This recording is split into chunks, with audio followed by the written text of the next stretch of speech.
I've got a message for Intercreates as well. I mean, I really have to say, Intercreates, just stop letting Benny play these games. Last time it was vodka. This time it was some kind of unidentified liquid. It looked like a shampoo. It looked like a shampoo bowl. It says joy. He should be having fun drinking it. It looks like he's drinking shampoo. We're worried about him.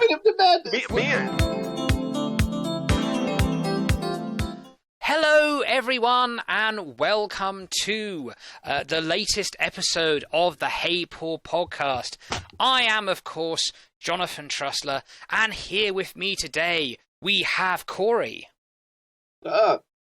We have John. Hello. We have Pernell of the Rhythm and Pixels podcast. Hi-oh. And we have Benny. I survived X2. Hooray! Give me the vodka. That's later. Okay, well, hang on, there we go. Right, well, okay, Benny's vodka-fueled rage aside, that was the title of our last podcast, by the way. And punching logos, or fighting logos. Yes, and fighting game logos. Yeah, fighting with logos. Fighting with logos and Benny's alcohol-fueled rage. And Benny gave me the perfect kind of thumbnail when he's kind of... it looks like he's a hardcore alcoholic, just swigging back a bottle of vodka. Just in one go. He may be.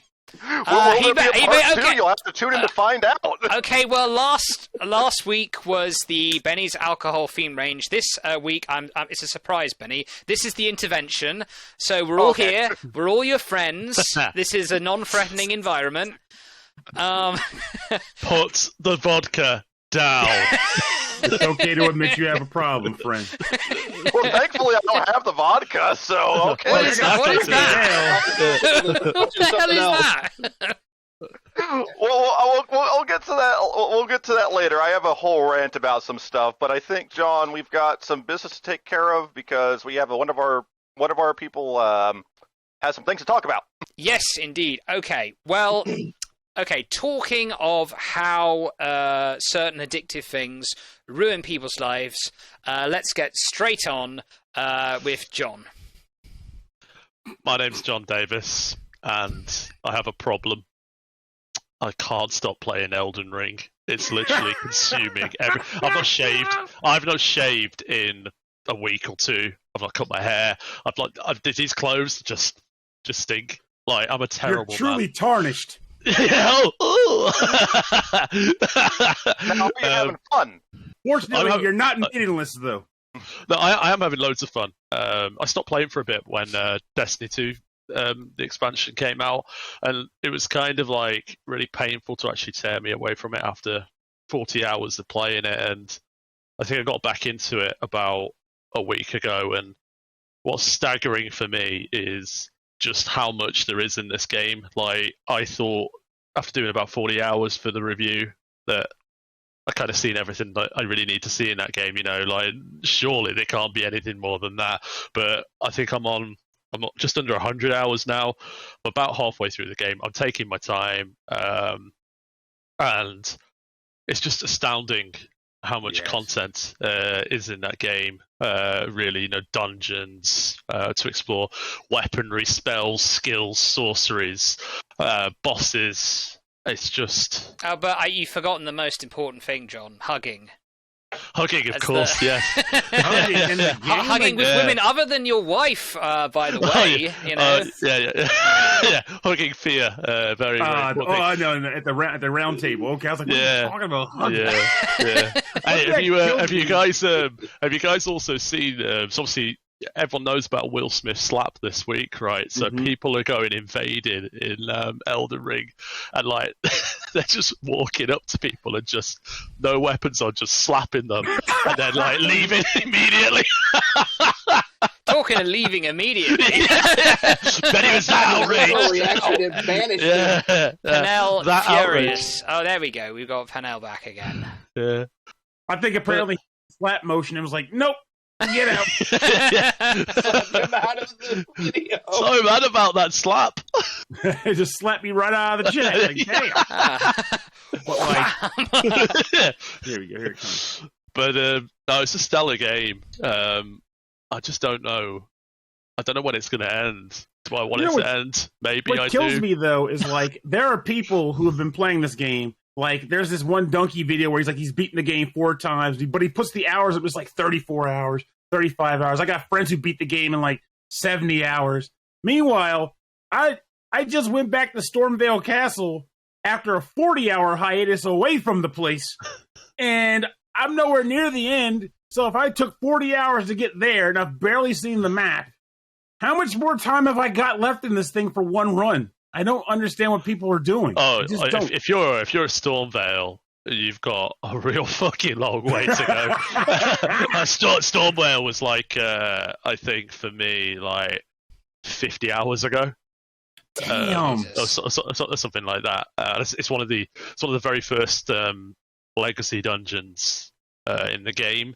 I think there's like maybe 10 or 11 in total. I think. I mean, I've not been looking at too many spoilers, but I have been looking a little bit because I'm just awful. I'm an awful man. I can't help myself. I'm the kind of person you're going to spend all your time playing the game, and then you're going to look at the spoilers anyway. I'm the kind of person that buys a book, right, and skips to the end, like, and then looks at it, and then I like to then, I'm just an awful human being. Well, sometimes like these kinds of games are like it's sometimes a matter of like at least for me, like I try not to do spoilers for myself. But I hit a point where I'm like, I need to understand some of these stats. I feel like I'm missing something with how I'm putting my points into stuff. Like, I got to the Royal Capital by accident. I'm sure you know about the chest that warps you there. And I came across this giant, like, golem who, like, literally killed me in one hit. One hit, I'm down. I'm like, what the heck is going on? So I keep trying. And then, like, a friend of mine responds to me commenting on it. He's like, basically gives me, like, the get good speech. And he takes a photo of himself with this like cool build he's got, including his giant hammer. And I go, whoa, that's a really cool hammer. What is it? So he sends me a picture from the Elden Wiki that shows like his stats are required to use. I was like, the build requirements for that thing are greater than my total level right now. He's like, oh, maybe you're too under leveled to be at the capital. And like he finally reined it back, and he's like, yeah, you should leave there. Well, it's an end game area, the capital, so, and like I know that chest as well because I think on my first playthrough, because I'm doing a second playthrough because I had a bit of a break. Which is why I've got so many hours on it. I found the capital through the same chest, and I was obviously in the same situation where the giant just literally squished me into a tiny little cube, and I died immediately. What sort of build are you going for? I'm just really curious. Do you like hitting things, or do you like throwing magic at things?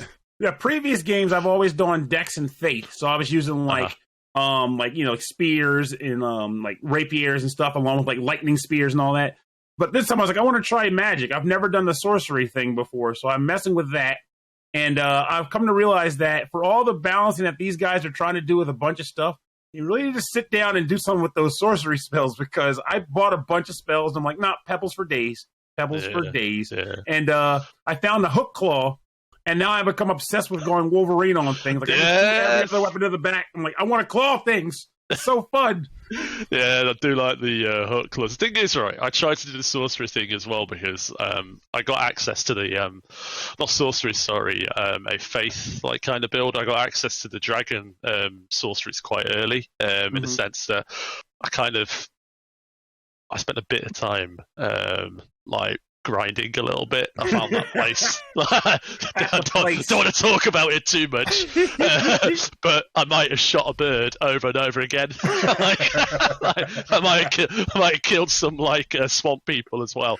But I did that a bit, and then I got access to these spells, and it basically turns you into a giant dragon. It's absolutely incredible.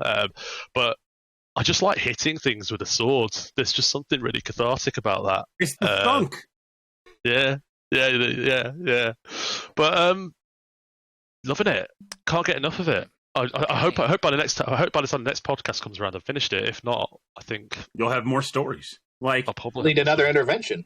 Yeah, for me. Now I have stories though now. So like as of now, most of us have all had a chance to sit down and mess with it a little bit. So in the previous episode, it came up, in the sense where it was like, well, it just came out at the time. We were just kind of getting fresh with it. And I made a comment back and I was like, I don't even feel comfortable recommending this to people because I like it, but I don't want anyone to come and tell me, it's too hard, Pernell. You recommended a game that's too hard. I hate you or whatever. But now I'm starting to wonder, like, do you guys feel like this is a game you still feel comfortable recommending to friends? They're like, well, I'm usually afraid of the difficulty of these games. I'm not sure if it's really right for me. Do you find yourself thinking, try it anyway because it's open, giving you more opportunities to explore? Or do you find yourself saying no because you know that ultimately they're still going to have to go to those walls that are going to hold them back if they don't, measure up by that point in the game? See, I think you're asking a philosophical question. So my answer to that would be, so you're saying, like, are you going to be put off if you say the game's too hard? No. I might be put off if I hear somebody say, like, it's taken over my life, it's destroyed me, I haven't changed my clothes in 3 weeks. Because the problem is I don't really have time for those kind of games anymore, I mean... And that's the funniest part of all. Then we'll go back to the question because I still want to hear that. But, like, I've noticed that I review a lot of games. Like, we all review a ton of games. And... you usually are able to shift focus from game to game to game because that's kind of the nature of the beast. You have your comfort game you come back to here and there, but for the most part, you jump around. Elden Ring is probably the first time, and I don't even know how long, that I'll be reviewing a game and I'm just thinking, I really need to get back to Elden Ring. How much longer do I have to play this game? I can really relate to this, right? So I've been really busy with, like, work and stuff, and it occupies my thoughts all the fucking time. I'm at work and I just cannot stop thinking about it. I cannot stop thinking about how am I going to beat this boss? What build am I going to try next? Shall I respec with Renala and possibly go for something like another sorcery build? Shall I get like more incantations? Shall I go spend some more time shooting that fucking bird and getting more runes? Am I going to wash today? Am I going to wear clothes? Am I going to wear boxers? I don't know. Here's a question: is it the most addictive game you've ever played? Or if not, what is? No, it's I don't want to call it addictive. And that's because addictive implies that I'm feeling compulsive. It's a compulsive need to, I don't know, ground out an item crafting chart, that sort of thing. I feel like Pokemon for a lot of people would be more addictive than something like Elden Ring because there's a collecting element to it. Elden Ring isn't so much collecting; it's just progression and thoughts of builds and exploration. So I don't really get a vibe of addiction so much as just, I don't know, just a desire to play it, but not an addiction to playing. Whatever helps you sleep at night, Pernell. I wouldn't say it occupies a lot of my thoughts, but I mean, obviously, if I can't play it, I can't play it. It's not going to like upset me. I don't think it's addictive. I think the most addictive game I've ever played, right, is probably Destiny 2. And I think it's like geared that way, like the way it psychologically manipulates you to constantly keep chasing the next thing. It's a bit like an MMO. Yeah, it's the chase. Get your gear, watch the number kind of gradually go up, right? And I know what it's doing to me. Also, does Destiny have those daily events and stuff? I feel like that's another part of what makes a game addictive. It's like, not only are you chasing the high of bigger numbers, but you also have this scenario where it's like, if you don't play at this moment in time, you miss out on all great things. It's a concept of scarcity and FOMO, isn't it? In a sense that, like, if you don't attend this particular event at this particular time, you're not going to get this particular piece of loot, which will give you this particular benefit versus your peers. And I don't think enough is talked about video game addiction. I don't, and I think there should be more discussion about it, certainly, and I think publishers and developers definitely need to be held to account because gambling, like, heavily regulated, right? Alcohol heavily regulated, drugs obviously like illegal in so many countries, but video games is like kind of a free for all, and it taps into the same pleasure center in your brain as all these other kind of substances. I think we can all agree pretty much that even though there's other games where there's like a timestamp and all that on a lot of events and currency purchases and stuff, we can all agree that in Elden Ring, doesn't matter what time of day it is or night, Mark will still be there to kick your ass when you come back. He's not checking the watch. He's waiting for you, but he's got other things to do in the meantime. He's got shit to do. Yeah, I'd agree with that, actually. I think it's the worst things are these mobile games that require you to be on all the time and spend all your money on them. That's why I don't play them. I don't have a fucking problem. Oh, God. I think maybe it's time for another one of Corey's secret confessions. Brother, Okay, Corey's shameful my defense confessions. has not hit the thousands yet. I don't have a problem yet. Okay. Yet. Doing 4 gotcha games is not cheap. 4. You spent. Oh, I see. do I know how you 4 do. of You them. spent 999 hours in one, 999 hours in the other one. So I don't have a problem. It's fine. It's not 1,000. It's fine. I haven't hit 4 figures yet, but you will. Yeah. But anyway. Well, I mean, I will say this though, like, because I think there's like a double component to that too. So like with gotcha games, they always give you the chase, but the chase comes in the form of free currency versus purchased currency. And like the few times I've done gotcha games myself, I've been always like, no matter what happens, if they make the game $3.99, I'm not giving them more money. I'm going to play it as it is, earn what I earn, and call it even, which meant when I played Record Keeper Final Fantasy back in the day, I didn't always get all the cool special characters and special weapons because if I didn't get it with free mithril in time, I put it down. Now, Corey says he's got 900 hours in XYZ, but how much of that also included, well, I only have 1 hour to unlock this item. I'm out of the special game currency. Let me drop a 20 on it and try to get it now. There's a fine balance to strike with some of that. Like, I've spent more money in some than others. For example, Girls Frontline has enough, most of its premium currency only goes to really just occasional loot box kind of stuff or costumes. And I don't need them. You could get enough of the premium currency that I never really needed to spend more than, God, I think I spent $50 on Girls Frontline, but I'd say I clocked more just as many hours in there as I have Genshin. Whereas Genshin, I've spent more money because the special character that's only available for like a month, I don't have enough currency. They do not drip feed you enough currency to get as much as you need to pull that character. You can get lucky, and you sometimes will rely on getting lucky. And I've had luck drop on me and be like, cool, I ain't got to spend $30 to get this son of a bitch. Great. But there's other times where it's like I'm sitting near where there's a pity where it will guarantee you to get the character that you want at a certain amount of draws or pulls, whatever you want to use terminology for. After a while, I will take a look at how many pulls it's like, yeah, it ain't going to happen unless I drop money, and I ain't fucking dropping money on this one. It ain't worth it. You have to, a lot of people don't know how to balance how much they want a character versus how much they're willing to spend, and it becomes, that's how you start getting into gambling addiction. Yes.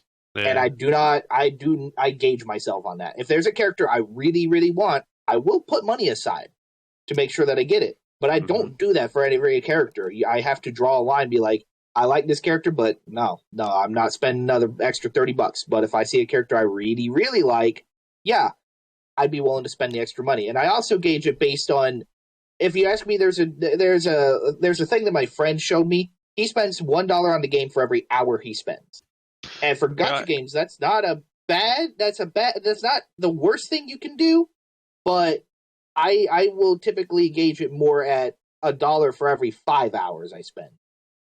I've just been Googling something, right, just related to the subject. You guys play FIFA or have played FIFA Ultimate Team at some point, or heard of FIFA Ultimate Team at some point? Heard of it. Heard of it. Okay, so it's obviously owned by EA. How much do you think Ultimate Team made in revenue last year for EA's total revenue? Ballpark More figure money in than I percentage. did. Ballpark figure in percentage. Oh, percentage? I want to go, being that it's FIFA, I almost want to go with 60%. Just because Lower FIFA than is that. just- Lower than Okay. that. I'm going to go 45. So you're saying this is okay? Because I wasn't too overshot, 50%. No, 30% of its revenue comes from I can Ultimate see Team. that. EA. So that's For the entire company? Oh, God. for the entire company from one game mode Damn. in one video game. So that's why they're never going to regulate, the addictive nature of video games and in-game currency, because it just makes 30% of the entire company's revenue. It's staggering. Do you think we, lucky as we are to be in our 30s or beyond, do you think we are less susceptible to this kind of thing than Nope. the poor kids today who've Nope. been raised on loot boxes and in-game? Not a currency? shot. You don't think 'Cause so? Not a chance. We had our own That's what you addiction grew up elements available, but... Oh, what were you saying, Corey? It depends on what you grew up with, because I don't know about the rest of you, but me being in my 27s, I didn't really go through the arcade deal where God knows how many quarters I've dropped into a machine, but I've dropped my fair share. But there was enough there that it trained me to know when to quit. And I feel like there's a lot of kids these days that their entry to knowing when to quit is these loot boxes. And it's a lot more addictive than just putting a quarter into an arcade machine.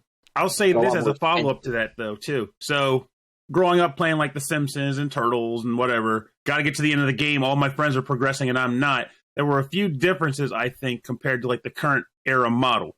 So, with an arcade game, if I go to the arcade with a $5 bill, and I'm popping in quarters left and right, and get to the end of my $5 bill, and I have 10 seconds to put another quarter in, I can't magically conjure up another quarter. I'm done. I'm going to be sad, but it's over. But with the current era of stuff, it's all online. Sometimes parents put the game and gives the game access to their credit card information, or the actual adult does. So it's like you don't even see your losses. It's just digital numbers that it's not just that. The games of bygone eras, not to be funny about them, but they weren't as sophisticated in terms of design as they are now. Like there's whole teams of people, especially for live service games, which are involved in retention. Right, in retaining players for as long as possible, and getting them to engage. So like if you listen to the corporate write up from like board meetings of like a developer like Bungie, some of the stats like touted is like player retention like kind of figures, how many times they log in, how many times they engage with certain activities, how much silver they've bought, and it's probably the same for Phantasy Star Online in terms of the paid for elements of that. It's exactly the same in FIFA with the amount of like FIFA credits like kind of purchase. John's question was, do you think that people of younger age, our age, less or more susceptible? Disagree. I think basically it can affect anybody. It doesn't matter how old you are. Doesn't 100%. matter how different an upbringing you had or whatever. Like it can affect anybody if you're in the right environment, being exposed to this machine over and over again. I think people are susceptible to it, and I think more needs to be done to regulate it for sure. Now, the thing is, like what I was starting to say before, like what I'm thinking, it doesn't disagree with anything you just said, but I think what adds to it is that there's like retention teams that you mentioned, right? Their goal is to make you want to keep coming back, want to keep giving them money. Yeah. But at the end of the day, if you have a genuine finite amount of money, no amount of retention can make you give money you don't have access to. And before, it was always pretty much a static amount. Like if I'm out of money, I'm out of money. But in an era now where our games are linked to like credit card accounts, or the currency is purchased using like fake denominations of fake money to get you things, and you don't see the accumulated losses until your credit card statement shows up, or worse, your parents, in the case of kids, credit card statement shows up. Like, I don't know, like you could always in an arcade machine, you could you could always go and withdraw cash. Can I make a point now? Because I did ask the question, and I just kind of wanted to put my 2 cents in the arcade slot, as it were. I feel, just to present the other side of the argument here, I really do feel like gaming addiction when I was growing up, it did feel a lot more innocent than it does now. Like when I look back on how like I play Civilization or whatever, and it's like, oh, it's 2 a.m. Oh, my fucking head. What am I doing with my life? It feels so much more innocent than the stories I read about, like, say, a Korean couple, like, leaving their baby to die, or people, like, losing all their money on mobile games. And it's precisely because of what you're talking about, the retention departments. You have these whole teams of people trying to see how can we make a game more addictive. Whereas I feel when I look at interviews in my old games magazines with these games developers, it was more like, how do we make this fun? How do we make this like a good book? You read it, you enjoy it, that was fun, you put it down. Maybe you pick it up another time, maybe not. And it's like, and it feels like that whole ethos has been completely discarded, and that's why There's a question. I feel like I've kind of got a little bit more perspective, do you know? Here's a question. Do you think, like, if there were teams of people in, like, the food and beverage industry that, like, were there to make alcohol more addictive, do you think that would be legal? And if so, I think like, It absolutely would I have think to be probably legal. already probably, is. but no. yeah, I don't know. My question is, like, why is it that is legal in video games? It's still addictive, like, it's still ruining people's Because lives. regulation. I think Benny's because got some bits. I think Benny's got some bits for this. Okay, let me before Benny. Yeah, go ahead. Let me just make a quick one.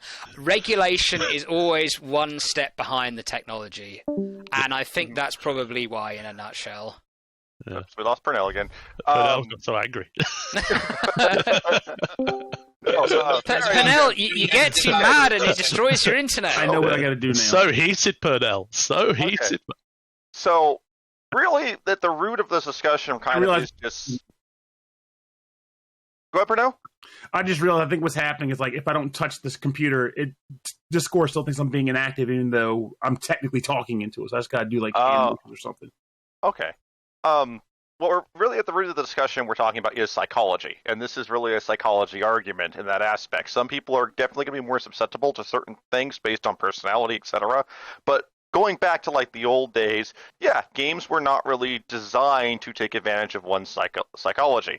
As we've gotten into more transaction-heavy based games, and this even happens with achievements, etc., they're designed to based around a person's psychology. So that there's actually been a couple of different studies and articles written about this, and I forget. I don't have anything off the top of my head I can cite, but with a lot of these, these freemium games, etc., the whole idea is how they drip feed you things is to sort of give you that kind of little hit to go, ooh, I've accomplished something, and then they want you to go further and further and further, and that's sort of the part that bugs me personally. And look, I'm someone who I will flat out, admit I don't do it with freemium, but in terms of being a completionist and getting achievements, yeah, there are some times where I honestly go, what the hell am I doing? Like last night with X2, and we'll talk about that later. But, there are good ways you can do that. And if a game, I think a lot of it does go with the intention of the developer. There are some games, for example, like Kirby, where you will the one that just came out in the Forgotten Land, where it will slowly build you up, and you sort of want to keep going to the next thing, to the next thing, to the next thing, because you do feel honestly rewarded. Then there are other games, that basically to get that reward, to get that next step, you can either go through this entire long, arduous path, or, well, I don't want to quite call it the, drop a coin, free, kind of that, basically, here's some money, pay us a little bit of money, we'll make it easier if you can get that cool thing, or get to that next part. It's one of the reasons why I really don't like playing, those type of premium games. I mean, heck, to use a Nintendo example, Mario Kart Tour, I played it when it first came out. I really did not like the system, where you could only do so much at a time, or even just like racers, because I love Rosalina.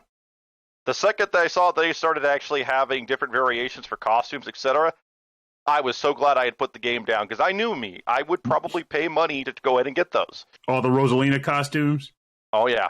That's my Nintendo waifu, if you want to go down that path. But it's like, yeah, I think that's kind of that's the thing that bugs me about it, is that, like you said, with these people who have these retention departments, etc., they are based on taking advantage of a person's psychology. Definitely. And that to me is the thing. And look, every industry uses it to some degree. Marketing is all about psychology, for example. But the difference is you're trying to create a product that you're, I guess, trying to appeal to someone, versus you're actively trying to, and I'm going to use a stronger term here, prey upon somebody to get them to stay, within your ecosystem. And I do agree that kind of needs to stop. But the problem is that the cat's sort of out of the bag, or the genie's out of the bottle. How do we put it back in? The problem is, it is kind of subjective, isn't it? It's difficult to draw the line between a good game and an addictive game. It's much harder than, say, drawing a line between, beer and cocaine or whatever. Yeah. It's also an ideological issue as well, because, like, it's predicated on choice, because ultimately people do have choice. You can choose to put your money in the game, or you can choose to put your money not in the game. I'll be honest with you. There is an element of personal responsibility in all of this, and that cannot be washed away. You know, it is a two-way thing. We can't just say, hey, these companies are all terrible people.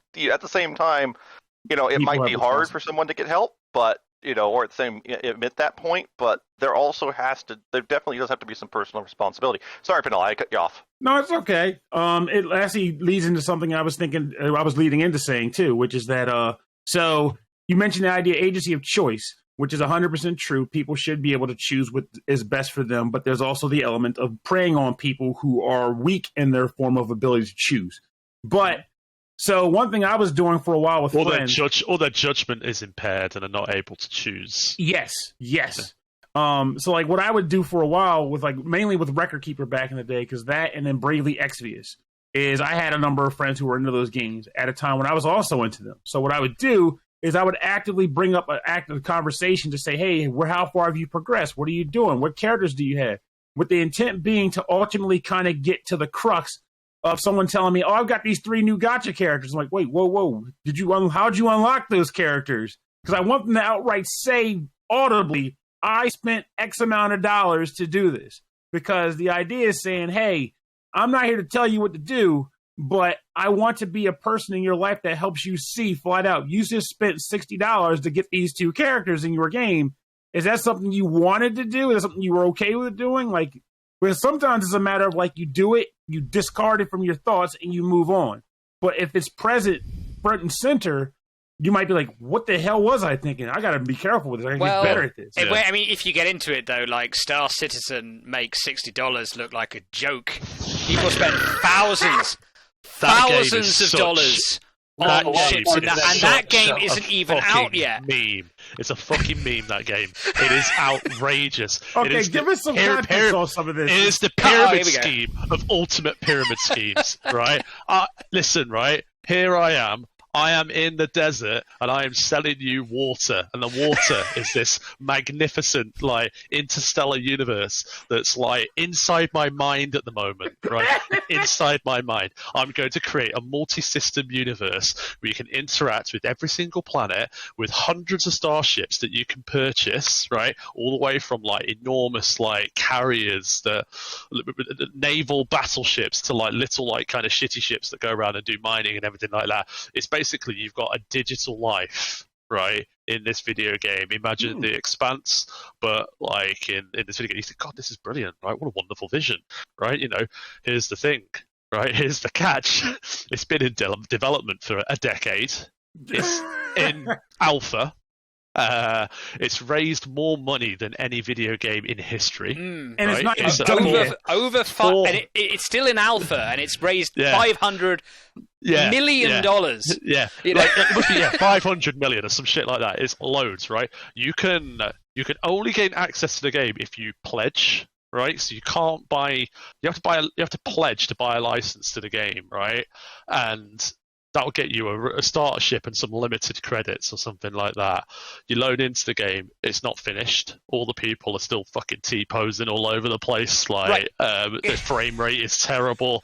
And it's inherently exploitative. I don't know when it's going to be finished. It's been 10 years, over 10 years, and $500 million. They promised thousands of systems where you can mine, you can trade, you can be a pirate, you can walk around the planets, you can do anything you want. Instead, you've got one system where you can kind of do some of those things. Yeah, a bit, but it's very buggy, and your progress gets wiped all the time. It's basically Penel. Do you know the Fire Festival, right? Yes. Okay, imagine that, but it's going on for over 10 years, and it's still going on. And people are still doing this. People are still doing this. They're still doing it. God. And it's dumb. But honestly, I haven't paid a license for it, but I have jumped on during the free week, and I gotta admit, it is cool, man. Despite everything I just said, I was playing with a friend during this free fleet week, and I got this huge ship because I'm really into space, right? I grew up on Star Trek, grew up on DS9, Next Generation, Voyager, the whole lot, and it's really cool, right? So we got off this planet, And the thing we did, right, is I had this enormous ship. It had 4 decks. It had like a hangar, like a bridge, and everything like that. And it had this like shitty little mining ship. And I opened my hangar doors and everything like that in orbit of this planet. We were just looking at, and he fucking landed his ship inside my ship. And honestly, man, I think that was like the pinnacle of my video game career. It was so fucking cool. Every time, and then it crashed. Every time I go into it, it's like the world's most amazing car showroom. But you can't drive the car off the fucking lot. You know, it's like check out my awesome ride. Yeah, you can look inside all these cool ships and everything, and think, wow, it's going to be so cool when I can fly these in massive space battles and everything. One day, give it another 10 years, another $1 billion. But yeah, it is absolutely crazy. But there is one thing I did want to talk to you about, John, while you're still here, if I can still grab you just in time. 1,000 worlds apart from game designers who make games to be addictive in the most scientific way is Hideo Kojima, who just takes whatever mad shit is in his head and just puts it into a video game. Get out of my mind! It's like he vomits like random shit. Like, here we go. Much, it's a game. It's about as far away as you can. God bless him, one of the real old school auteurs. And so, you know how I said to you, like, Death Stranding, does it ever get good? Well, I played over 80 hours. I built every single road. I built like every single zip line. Got 5 stars for every single thing. I went How did it feel? Was this I'm getting to that. To get good, I'm getting to that. So I get right to the end of the game, and my sister asked me, so, what mark do you give that out of 10? And I said, a question mark. That's basically how I felt. I want you to help me make sense of it. John. It kind of felt... I'm just amazed you got 80 hours into a game. You're like, I still don't know if I like this or not. It's either the most amazing game ever, or it's just completely insane. And I'm still trying to figure it out. And maybe that's the idea. Maybe that's the point. It's pretty abstract, isn't it? Like, that's the one thing I'd say about it. I actually find myself thinking about Death Stranding quite a lot, and that wasn't just because the director's cut came out recently on PC. It was more the timing it came out. It came out in 2019, right? Before the world went to pot for nearly 2 years. And then obviously, like, all the stuff, I think about all the stuff in Death Stranding, like people being afraid to go out and like into the real world and kind of living digital lives in little enclaves. And I'm just like, yo, is Hideo Kojima actually like a kind of like trans, like fucking dimensional like being going into the future and actually like observing the world, like, a few years in the future and able to like create this video game over the last like 3-4 years about that? Because I kind of felt like a lot of parallels to the COVID situation, for sure. Like, just going through these big, wide, empty areas, desperately trying to make these human connections, bring people together. Yeah, it's going to be. That's it. Sam is an essential worker in the code. Yeah, he's a key worker, mate. He's a key worker. Key worker, mate. How you go? It's Amazon Prime and everything, and he's there. That's literally it. He's Amazon Priming all our vital like commodities, like our desire to consume and buy new flat screens because we've got nothing else to do other than watch like the fucking death counter of like cases going up and then dying and then going up and dying. That's what it is. He's delivering vital commodities. So it's almost prophetic, I thought. And there's this idea that people could potentially just be bombs, so you've got to be kind of scared of people in a way. Yes, they could be because what? they've got COVID, mate. Yeah, they could be COVID. Bombs. People in Death Stranding, it takes a very long time to explain, like everything else, but people can potentially cause like a nuclear-sized explosion, including the main character when they die. Whoa! But he's able to resurrect because of some special ability, right? He explodes, but then comes back. It's all good. But then the crater. Don't think about it too much. Yeah, but then the crater he's left behind. Hideo Kojima joint. Then the crater he's left behind is still there.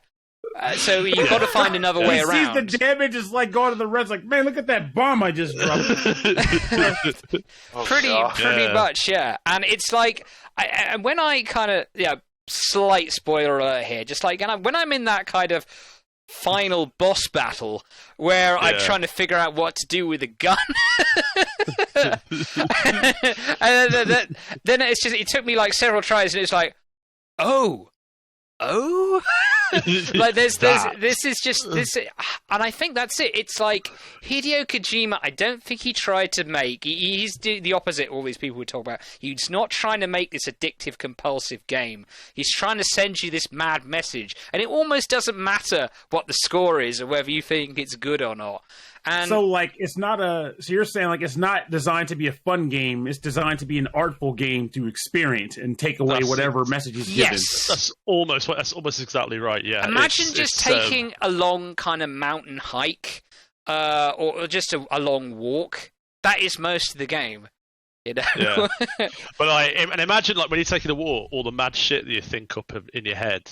Right, you think of some weird shit when you go out for a long walk, right? You just you're with your thoughts and stuff like that, and that's kind of Death Stranding in a nutshell. Really, it's a very selfish game, right? It's very selfish, and I mean that from the sense that, like, the development of the game, I imagine that, like, I don't know what the working conditions were like in Kojima Studios, but I imagine it was all about him, his vision, and everyone else was there to execute and deliver on his vision.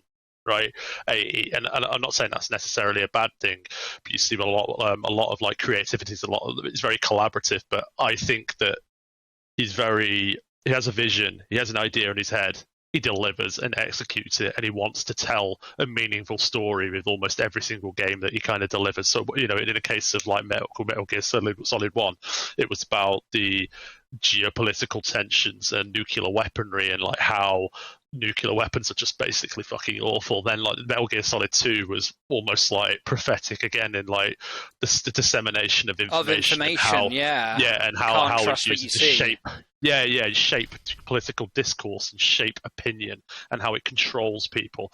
And then obviously with Death Stranding, like, it's almost prophetic in the sense that I think he was more like thinking possibly about like how people have retreated from one another digitally and trying to live their experiences like separate from one another digitally without having actual real physical contact with people. But then with COVID, it actually like translated really well, I think, into supporting like the themes of the pandemic: isolation, loneliness.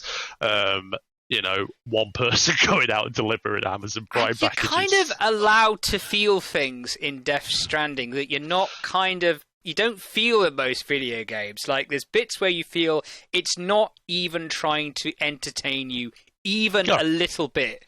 You are just walking across a field, and it's like real life in that way. And I guess that's why it's so refreshing, I guess.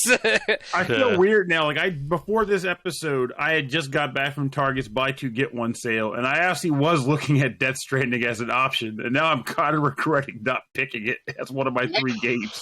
I think you should get it. So I think, it's kind of, I don't know.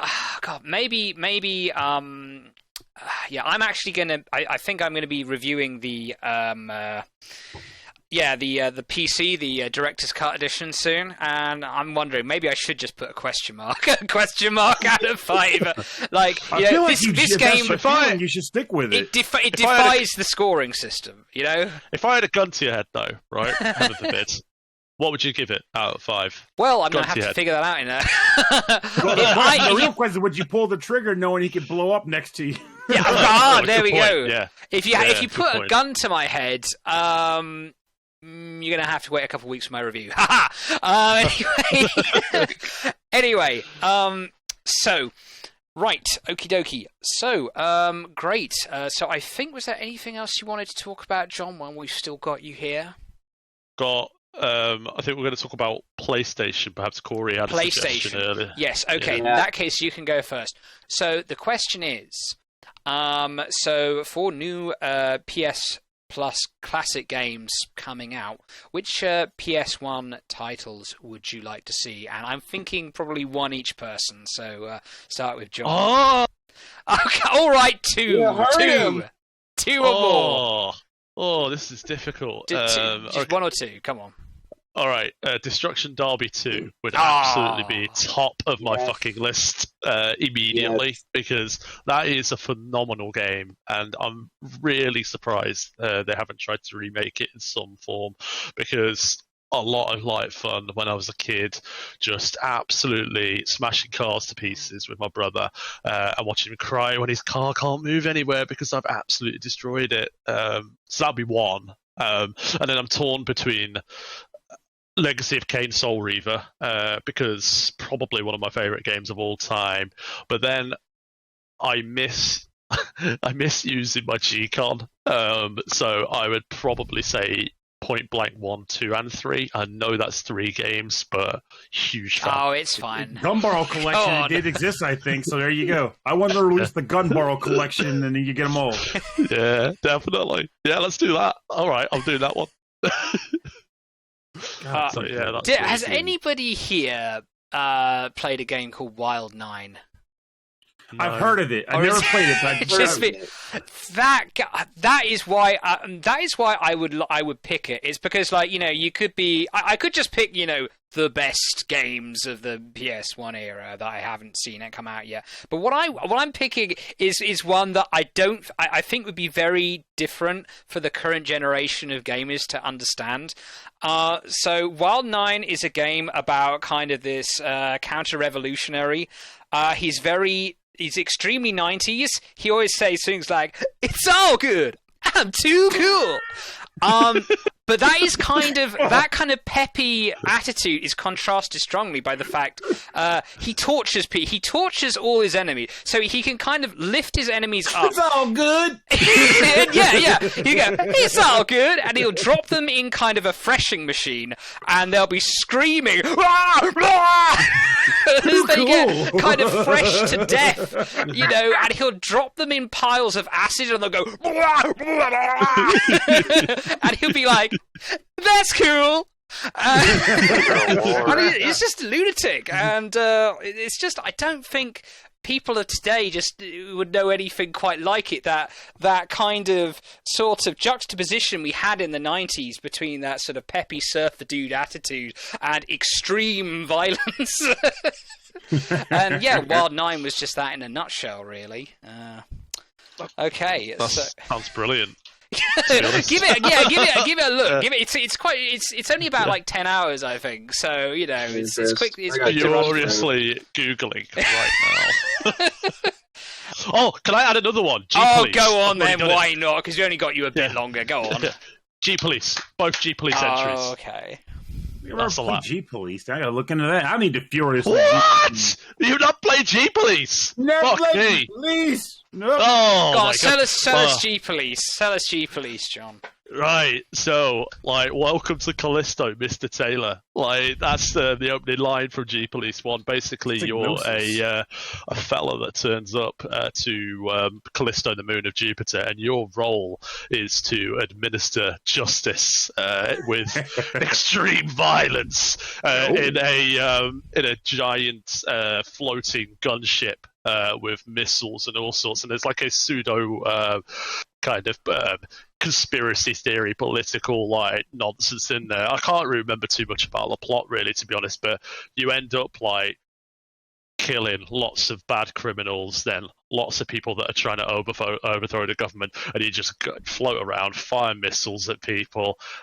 It's very much like not a space flight, but a low orbit like flight simulator. You do go in space, I think, for one of them.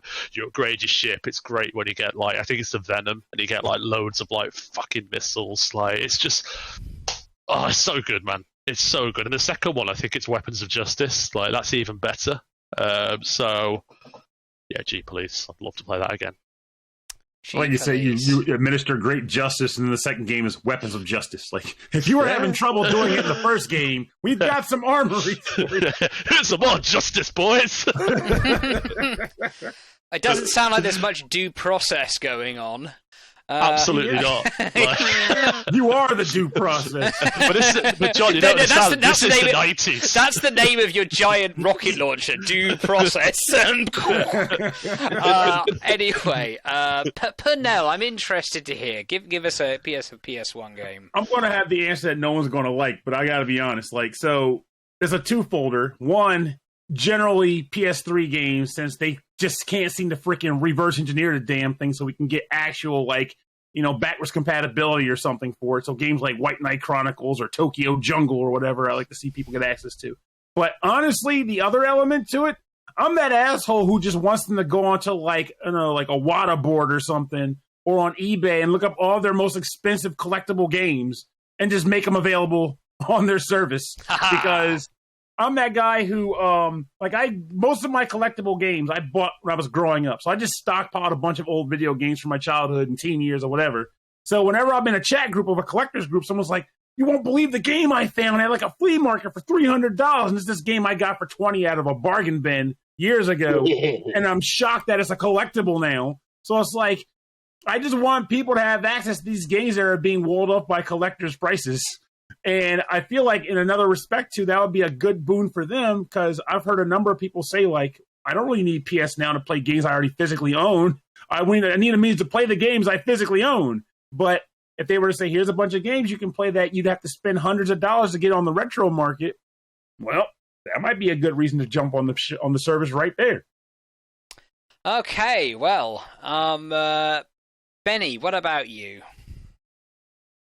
I've been trying to think about this. I mean, I there's the boring answers of let's throw the Mega Man Legends duology or the Suikoden trilogy, if you even want to count the PS2 one for Suikoden 3, because I've seen those games. I've wanted to play them. I know they're available as a PS1 Classic on the PS3. Mm-hmm. Other than that, I would like to see some more titles that didn't get released across regions. So, for example, maybe some Japanese-only titles, even if you can't translate them, or just released, for everyone to buy.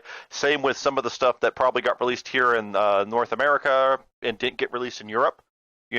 That would be, I think that's one of the things the service could be used for. But I'll say, and especially in regards to PS1, that was definitely not a system I really played. So other than that, I don't have a lot of specific thoughts. The original Valkyrie Profile would be good for you. That's what people keep saying, I should try at some point. It was just during that era, I had a 64. My first PlayStation console was a PS2 right before the PlayStation 3 came out. You were overwhelmed with options at that point. Yeah, so it's like at that point I was that's when I started getting into the PlayStation, and then during the Wii era is more where I started to really kind of deviate more towards Sony until I switched to Xbox. So So you kind of missed out on the whole PS1 experience. Okay. Pretty much. So I'm a terrible person to ask for. That's why I'm like, okay, let's go with some things that are good, the Legends duology and the Suikoden trilogy. But like I said, imports. That would be, I think that would be a great way to use for this. Yeah, I think that would be awesome if, so these amazing, brilliant, heroic people who I love forever, they translated the game Policenauts, which was one of Hideo Kojima's old games before Metal Gear Solid.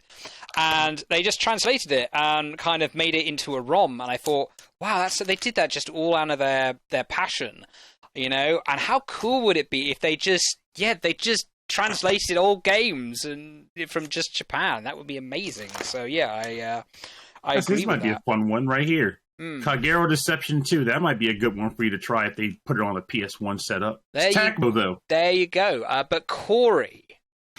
Now, we are still talking about the games that are going to be included with their premium service, right? Just to be sure. I feel like we're just having a big retro PS1 loving now. That's fair. But whatever you like, man. Whatever you like. I have to say, if there's one game that I haven't seen in a long time that I grew up with, and I don't know a lot of people remember this game. Anybody remember Thousand Arms? I've heard of it. Yes! Okay, yes. Cool. There's one person in here, so I'm not crazy and fever dream the whole thing. I still have it, and that was back in the day when PS1 games, you could plug them into your PC, and they had wallpapers. Looking through it. Man, my man. Nice. He's on point. Benny, here we go. That's why I like him. But yeah, that was one of the games that I grew up with that I really enjoyed. It was one of my very, very early memories. I started with the PlayStation 1 when I was, 2 years old. And I remember playing it. I sucked at it, but I remembered it very fondly. But not a lot of people remember that game. I still speak very highly of it in the sense that, while it wasn't a perfect game, it did a number of things that to this day other games have not done. the battle system was basically a tag team fight because you had a party of 3, but only one of them actually fought, and the others just threw taunts and cheers on your behalf. But it was fun. Like it worked really well. And I you dated like to the make better combination. weapons. It's a dating sim, and that's the way you upgrade your weapons by making better bonds with your female deuteragonists, whatever you want to call them. I don't know if there was enough of them to really consider them protagonists or if they were out a bunch. And you were playing this when you were 2 years old? 2 to 5, yeah. 2 to 5. When I was growing up, my parents just kind of put it in front of me. They're like, I don't know what this thing does, but he's having fun. Why not? I'm amazed that you were able to make sense of it back then. Like, hey, what? I think that's why I got big on JRPGs back then. Like, what kind of led up to that? That was my first JRPG, and man, it stuck with me. I'm like, I love this art style. I love the gameplay, and I remember it very fondly. Mm-hmm. I still never figured out how to. That intro theme, I think it was a Yumi Hamasaki that did Depend on You for the opening. I love that song. That has lingered in my mind for years. I bop to the New Continent on a regular basis, like just in general. Such a good tune. And I always like the idea of the character Nelsha, the Dressmaster, who like her personality would change based on the clothing she wore. Yo, it was such a cool concept. Like Final Fantasy X-2 had dress fears. I was always like, nah. No, she did it better. Better. That's fair. But yeah, that's one of the games I'd love to get my hands. I still have the discs. It's still chilling out over in my setup. I still got it, but it would just be nice to have it available whenever I want it. If God forbid something happened to that disc, I still have it.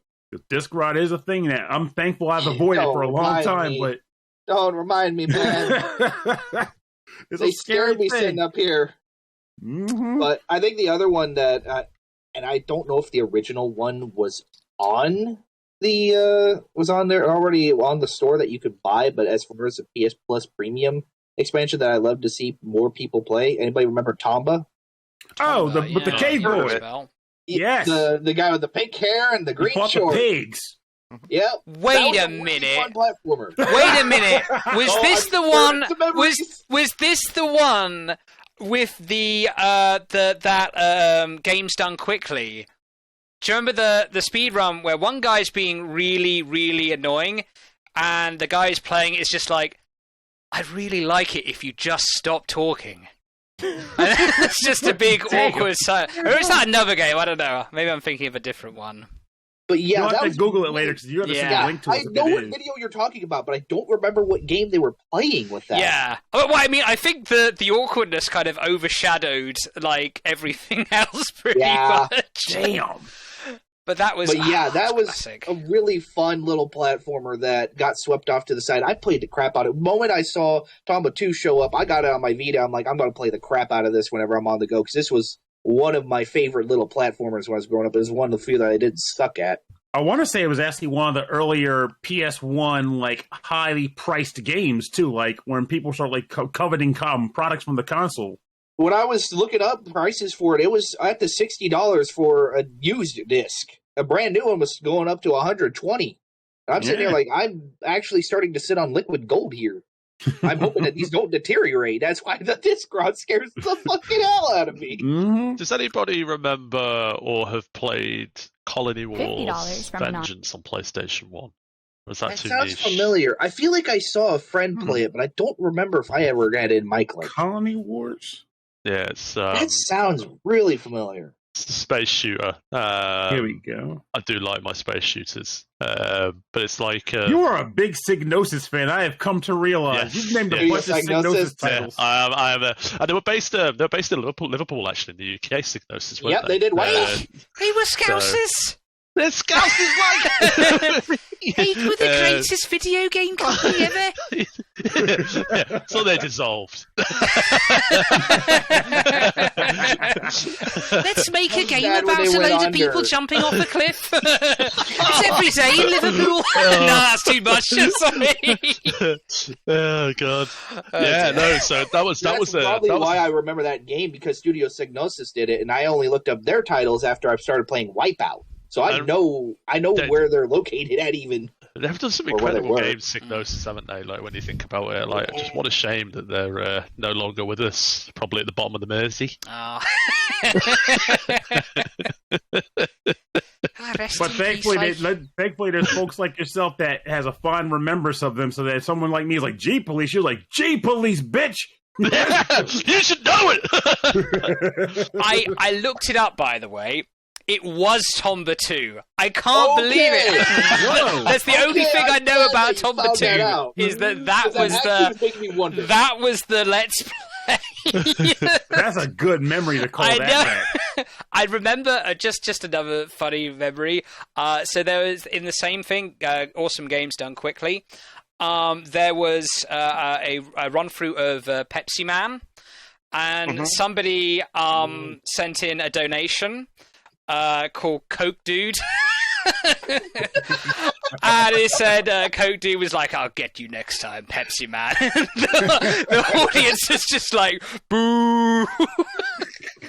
There's some quite wholesome moments, you know. It's good, clean fun.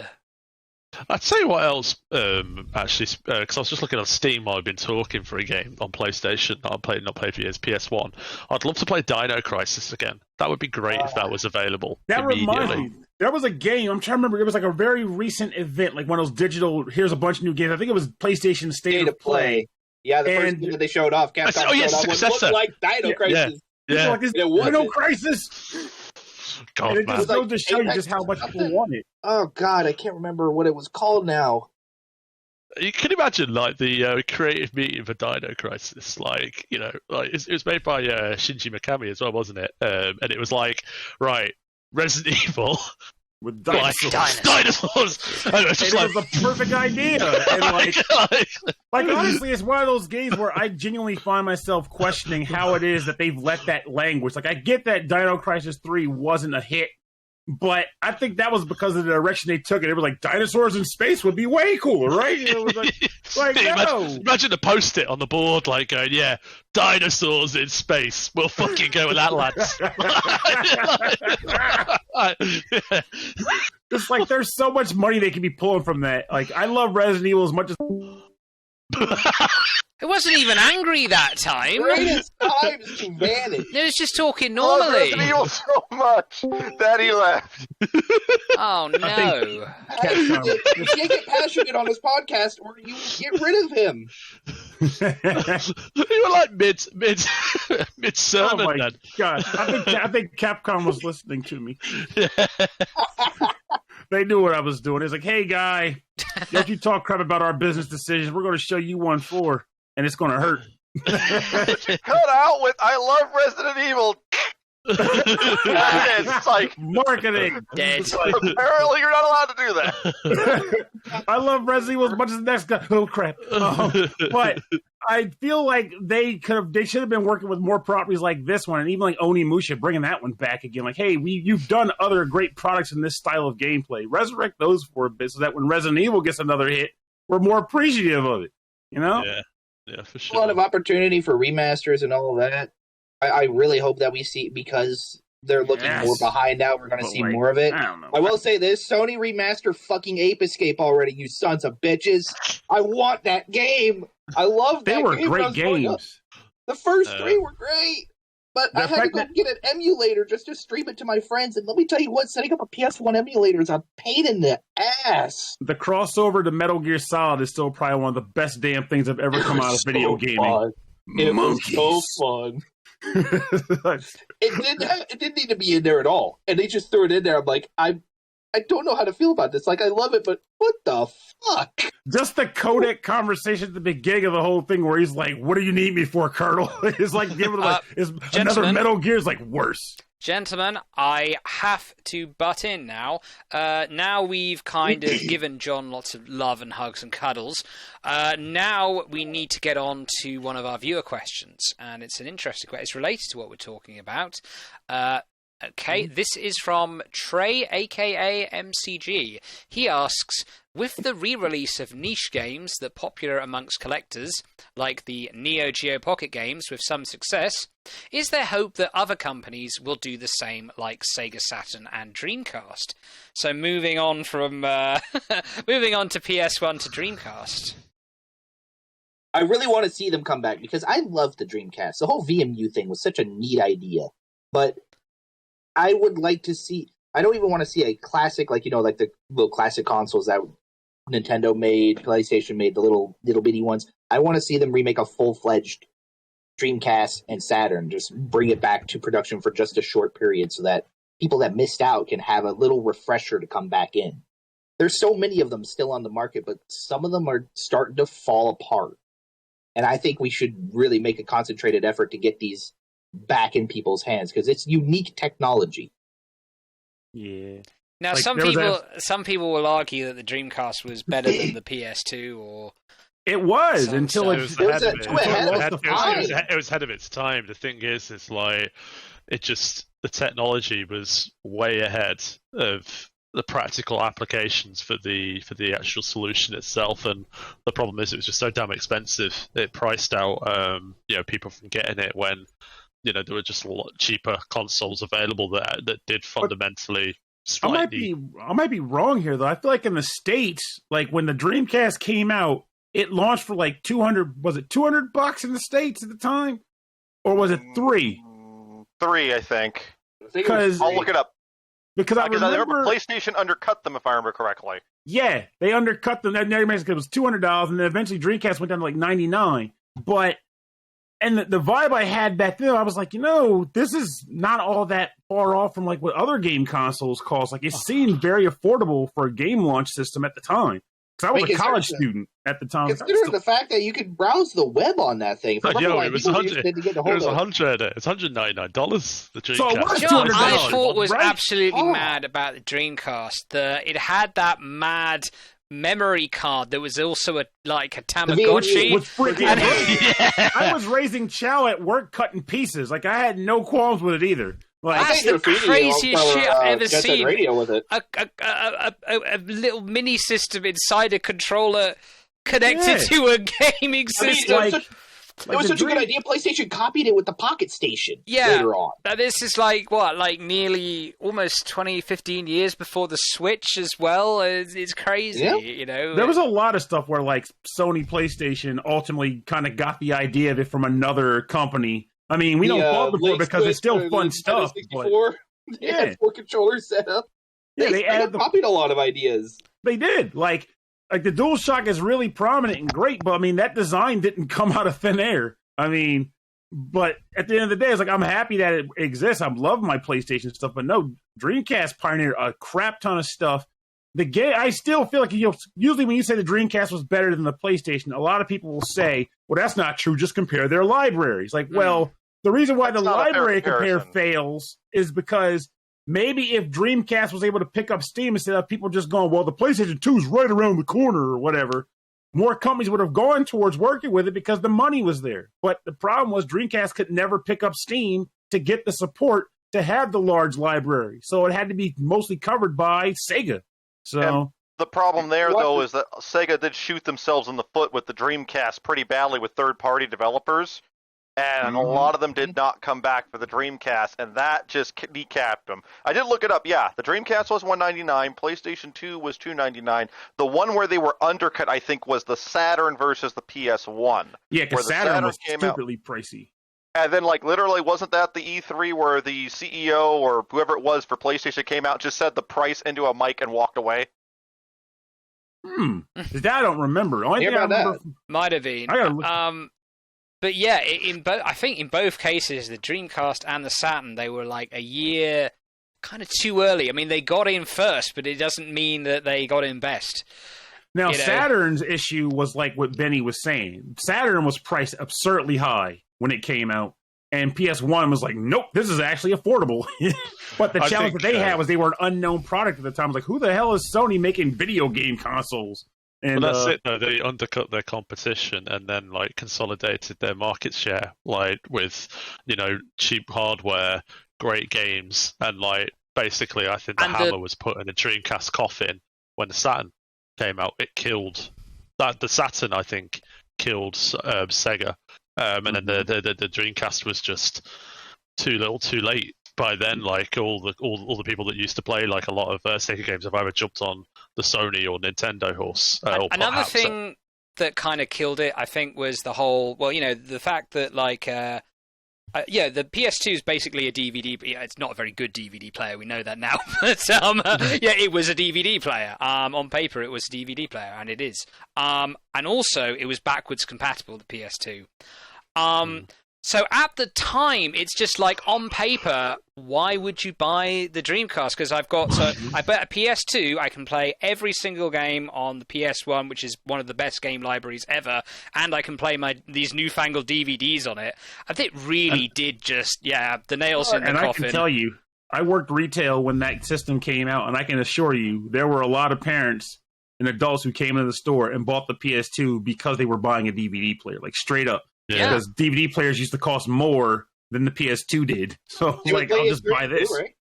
PS3 was the first Blu-ray player, so people were getting on the Blu-ray train. That's kind of Sony's genius, I think. They're not just thinking, like, in terms of it being a game console. They're thinking of just being this very sort of versatile but also straightforward product. Do you know what I mean? It's like an entertainment platform, right? Yeah. They're covering all their bases. They're kind of what Xbox did early. But here's the thing. I understand where you're going with the PS2, especially being DVD, and I agree with you. But the GameCube falls into the same category as the Dreamcast. It was a purpose-driven machine which could not do other things. It couldn't even play audio CDs, which the Dreamcast could do. But it still sold. Didn't sell great, but it was enough to keep Nintendo alive. But that's where the software library came in, and their partnership with some third-party developers, which, again, that kind of goes back to the mismanagement on Sega's side. Because, let's just throw it out there, Bernie Stolar screwed over a lot of things with the Saturn. Mm-hmm. And at that point, you couldn't really recover from that. Look, Nintendo screwed up too.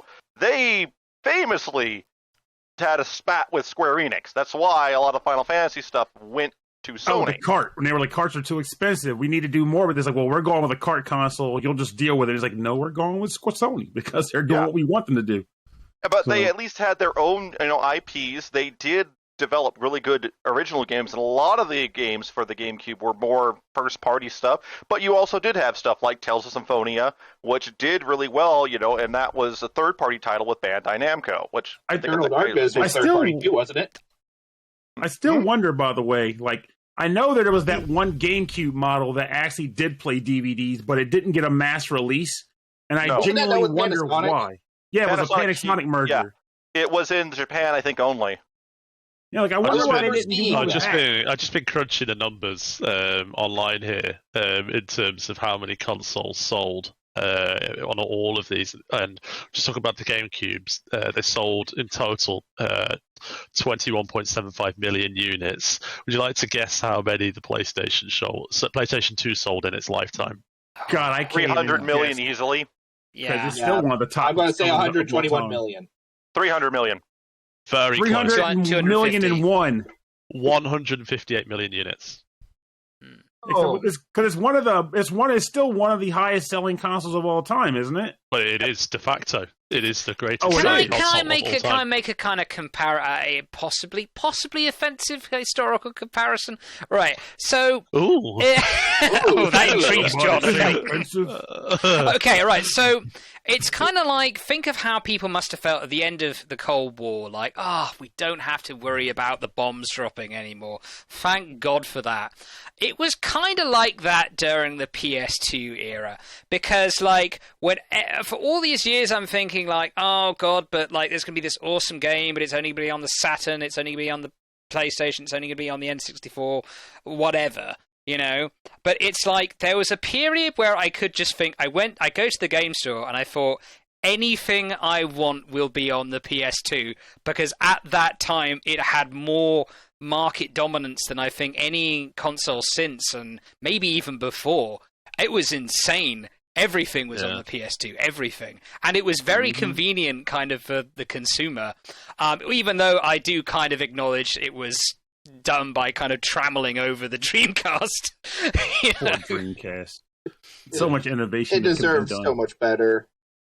Yes, it did. I really like the VMU. I like the web browser. I remember some of my friends talk about browsing BBS off their Dreamcast years ago. I'm like, man, they really were ahead of their time back then. So, that they got buried. Getting back to Trey's question, do we think there's a hope of them making like a Saturn Mini or a Dreamcast Mini or considering that like I actually just saw an April Fool's joke for a Sega Saturn Mini just 2 days ago.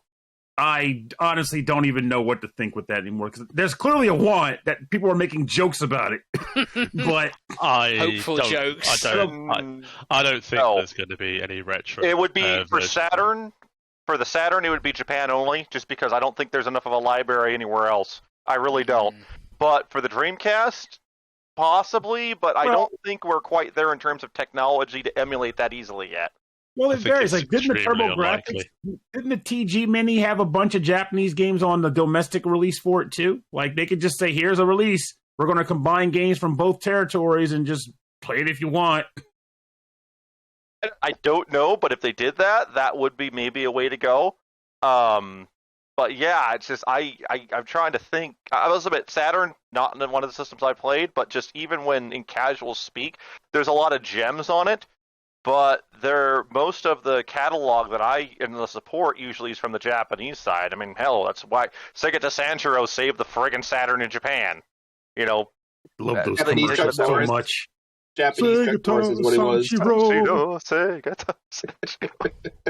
I love that. I feel like if they just gave me something that, hey, here's a Shining Force 3 collection, that alone would make me go, I don't care what the hell you put it on, I'm buying it for that. And no one's going to tell me any different. Like that's one of the franchises I need to play. It's the pink dragon I won't stop chasing. I just wish. But yeah, I think it would be good to see them return. The Saturn doesn't seem as likely, but I would love to see a Dreamcast Mini. I would say it could happen many years down. I could see it definitely happening at some point. Not now, but much later. I definitely think better look making a Raspberry Pi. I think everybody here would like to see it as just this kind of beautiful little novelty that real nerds like us would love. Like a friend was showing me RetroArch just last night, and I was like, he was showing me all the cool stuff he has, and was like, "Where's the Saturn? Where's the Saturn?" He's like, "I don't have Saturn." I was like, "Well, I want to see it." but as for whether it's actually going to happen, you know. Just fingers crossed. That's all I can say. I mean, on that topic, I would love to see a Wonder Swan Mini or something like that. Yes, because the Wonder Swan doesn't have any real support over here. I had to have one of my friends import it and gave me a Wonder Swan crystal, and I started playing Arc the Lad off of it, and I'm like, oh my god, yeah, that's right. Every single one of these is going to be in Japanese, and I don't have a clue what they're saying. I'm going to need a guide for all this. It would be great to see them not only make a Wonder Swan Mini, but maybe even translate some of these. I'm going to take a second and take Arc the Lad and throw it back to that other question about games that will show up on PS Now. Throw it back. Full circle. Full circle. Go on then. Okay. All right. So, right now, because I'm trying to keep this under 2 hours. Yeah. Let's get on to our last segment. Oh, what's that, John? I'm going to have to leave. Okay. But, you almost made it, John. Next time I will. Yeah, we were just getting on to the last segment. I'm getting married, so I need to sort that out. Fair enough. Go on. Take care of real life first. Yeah.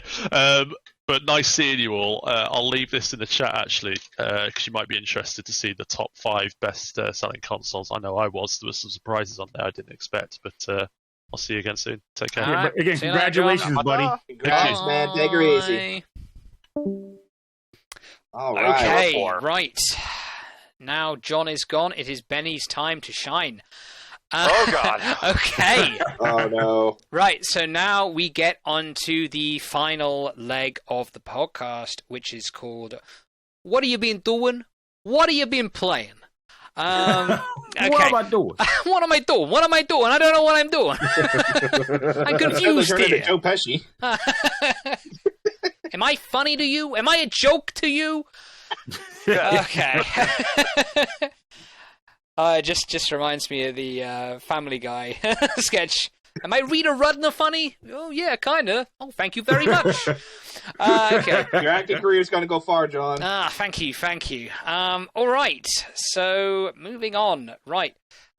Go on. Let's start with Benny. We know Benny has been chomping at the bit. What's been causing you to drink that possibly alcoholic beverage we were seeing you holding earlier?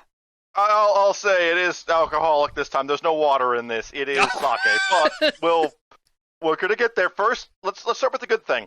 The Mario Kart 8 Deluxe Booster Pass came out. I did buy it through being the expansion pass for Switch Online. The reason I did it that way is because my housemate he doesn't spend money on games.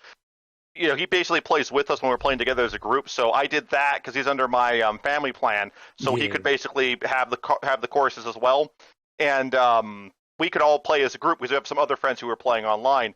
The new courses are cool. I really do enjoy them. I've already finished all of the new cups at both 150cc and 200cc at 3 stars, so that's complete until the next round of courses comes out. The next 3 are basically games I've completed since the last time we spoke, and those are Yakuza Kiwami, Kirby and the Forgotten Land, and X2. So first, Yakuza Kiwami, so hi. How many hours? I gotta know, because I have a friend who's been doing the side content for that, and he's been at it for a stupidly long time. Oh, you will. I'm going to see if it has it listed right now. I think my main file was about 80 plus hours, and then if I ended up, I had to go ahead and do another playthrough. Time played 4 days, 13 hours, and 17 minutes. So, quite a while. Chunk. But sounds about right for Yakuza. I think it was us during our Game of the Year podcast.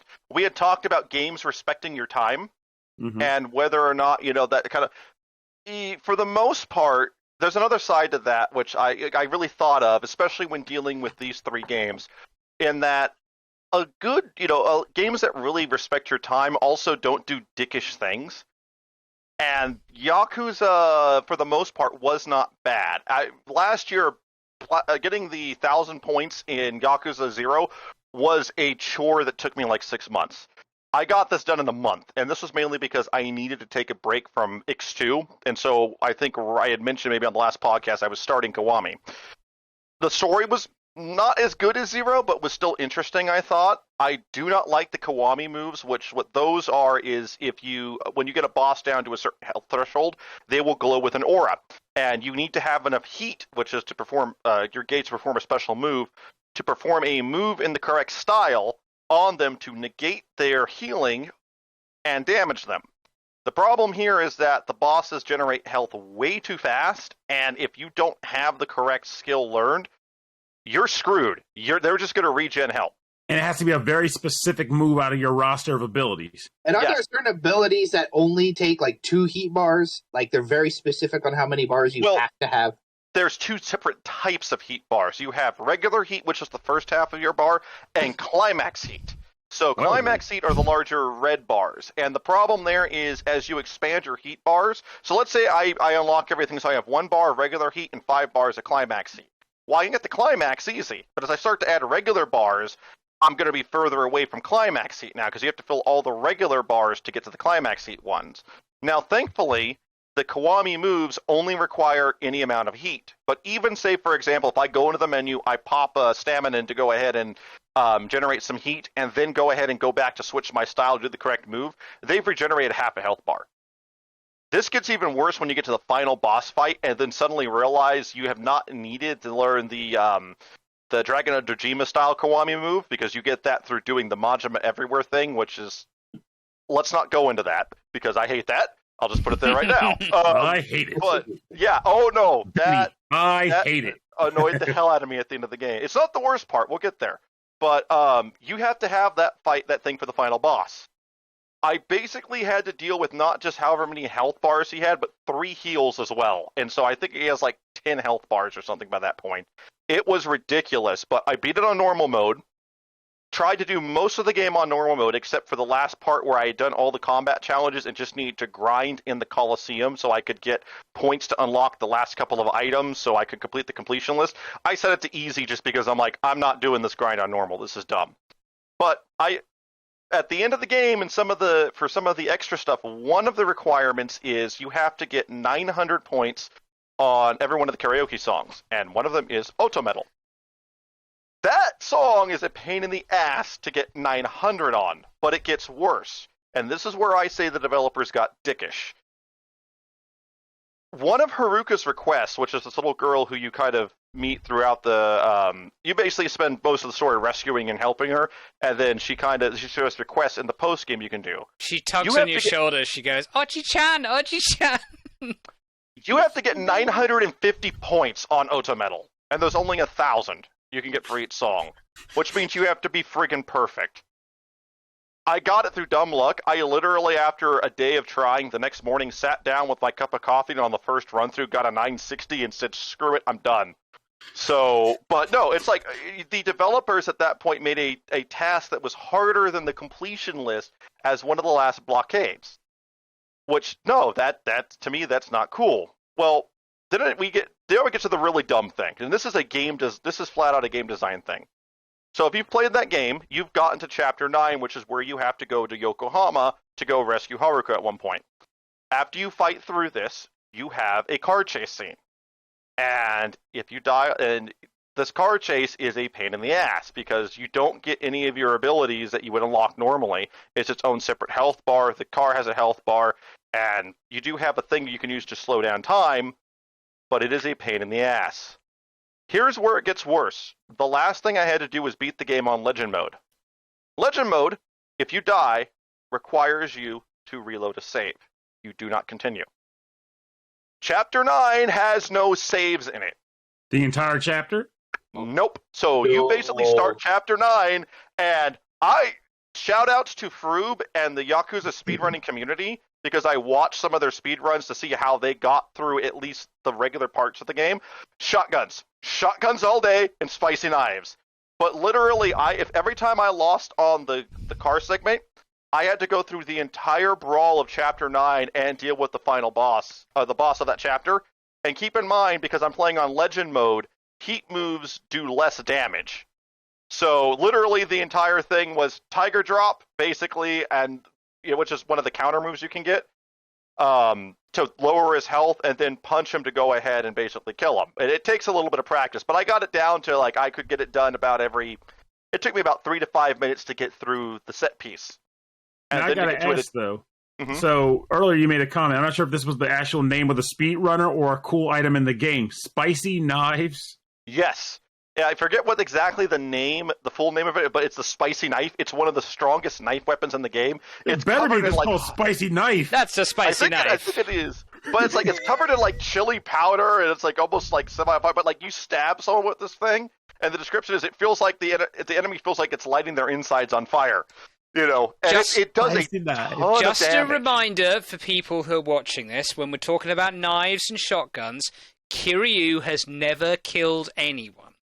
No. Remember that. Somehow. He even launches a surface-to-air missile and a helicopter, and he goes down in flames. But he's never killed anyone. Yeah, I remember that. It's just I spent 5 hours on this stupid chapter, and it was basically the latter half of my birthday, funnily enough. I was up all night. I finally finished it at 12:30 the next day. And I'm like, all right, I just got to get to the end now. Hour later, done. Got the achievement. But it's literally, you couldn't give me a save point before the car chase scene. It's already hard enough as it is, but it's that's a bad game design. At least it wasn't a glitched achievement, because that would have been the real straw that broke the camel's back. Oh, no. I would have thrown something. But I finished that, and I'm like, all right, I'm going to take a break now and play something nice. I picked up Kirby. I've 100%ed. I got it done basically earlier in the week. It's a fairly good game. I really do recommend it, and it's going to tie into Ix in a second, because the reason being is Kirby and Intercrates are very similar in their development strategy. They have easy stages but difficult bosses that require you to know patterns. Kirby has difficult bosses? Compared to the stages, yes. And especially if you start to go ahead and get to like stuff like the True Arena, which in this case has like what's called Ultimate Cup Z, they can get pretty difficult. Now, this is the easiest Kirby game I think I've ever played. I'll say for completing the arena. I think Star Allies' main campaign is easier, but that was designed, I think, that way. This is, I think, better put together than Star Allies. But it is a good game. I recommend you give it a try. It's not a terrible 100%, but again, the game at least respects my time through not setting up stupid, crazy challenges, and at the same time does at least it does try to help. Like I say, there's no live system. If you die, you lose 100 coins, and coins are everywhere, especially if you're playing in hard mode. So kind of like Mario Odyssey. And in general, I had, for the most part, a lot of fun. I will say, when you beat the game, I'm not going to go really into spoilers, but when you beat the game, there's a really interesting kind of plot twist that happens, and I'm like, ooh, this is like, because obviously Kirby's wandering this post-apocalyptic sort of wasteland, where it looks like there were humans, but now they're not. You sort of find out the answer to that, but it sets up something. Then you go to the extra game mode. And the extra game mode is legitimately challenging. It is kind of tough. It's fun. But you get to the final boss of that, and that was where I literally saw the final boss and just went lame. And those who've gotten there, you'll know why, but when you say the final boss, is it the same final boss that was in the original mode, or is it a new one unique to extra mode? It's a new one unique to extra mode. And that's sort of the problem. You're set up to expect one thing, and then something else happens and kind of just sucks all of the air narrative-wise out of the room. Kind of funny people talking about Kirby. It's like, sucks all the air out. Yeah. You just imagine him doing that.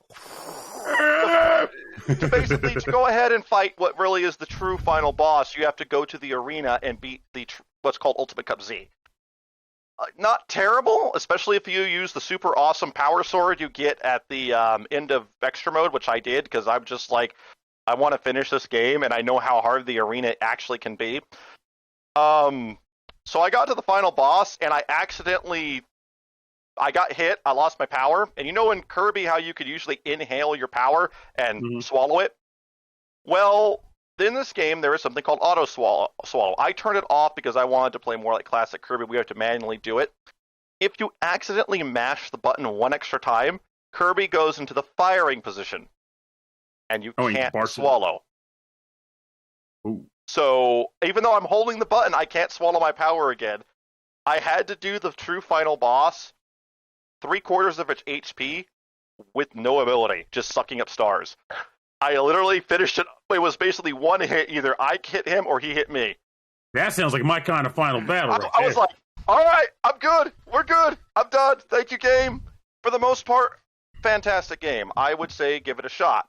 And then, so this leads us to yesterday, which is where the rant really kind of goes into. And I sat down. I was like, I'm going to play X2. I need to finish this. I want to start Shantae and the Pirate's Curse, but I need to finish X2. So I sat there for about almost 10 hours. To do what? It sounds like more length than the game itself is. Longer than the actual game length. You can beat that game in under an hour. And here's the thing. I have beaten hard mode, and I'll explain how, in an hour and a half. But hard, because you have to beat the game for the true true ending, and to get one of the achievements on hard mode. The problem is that hard mode, as I mentioned last time, the healing mechanic you have is gone.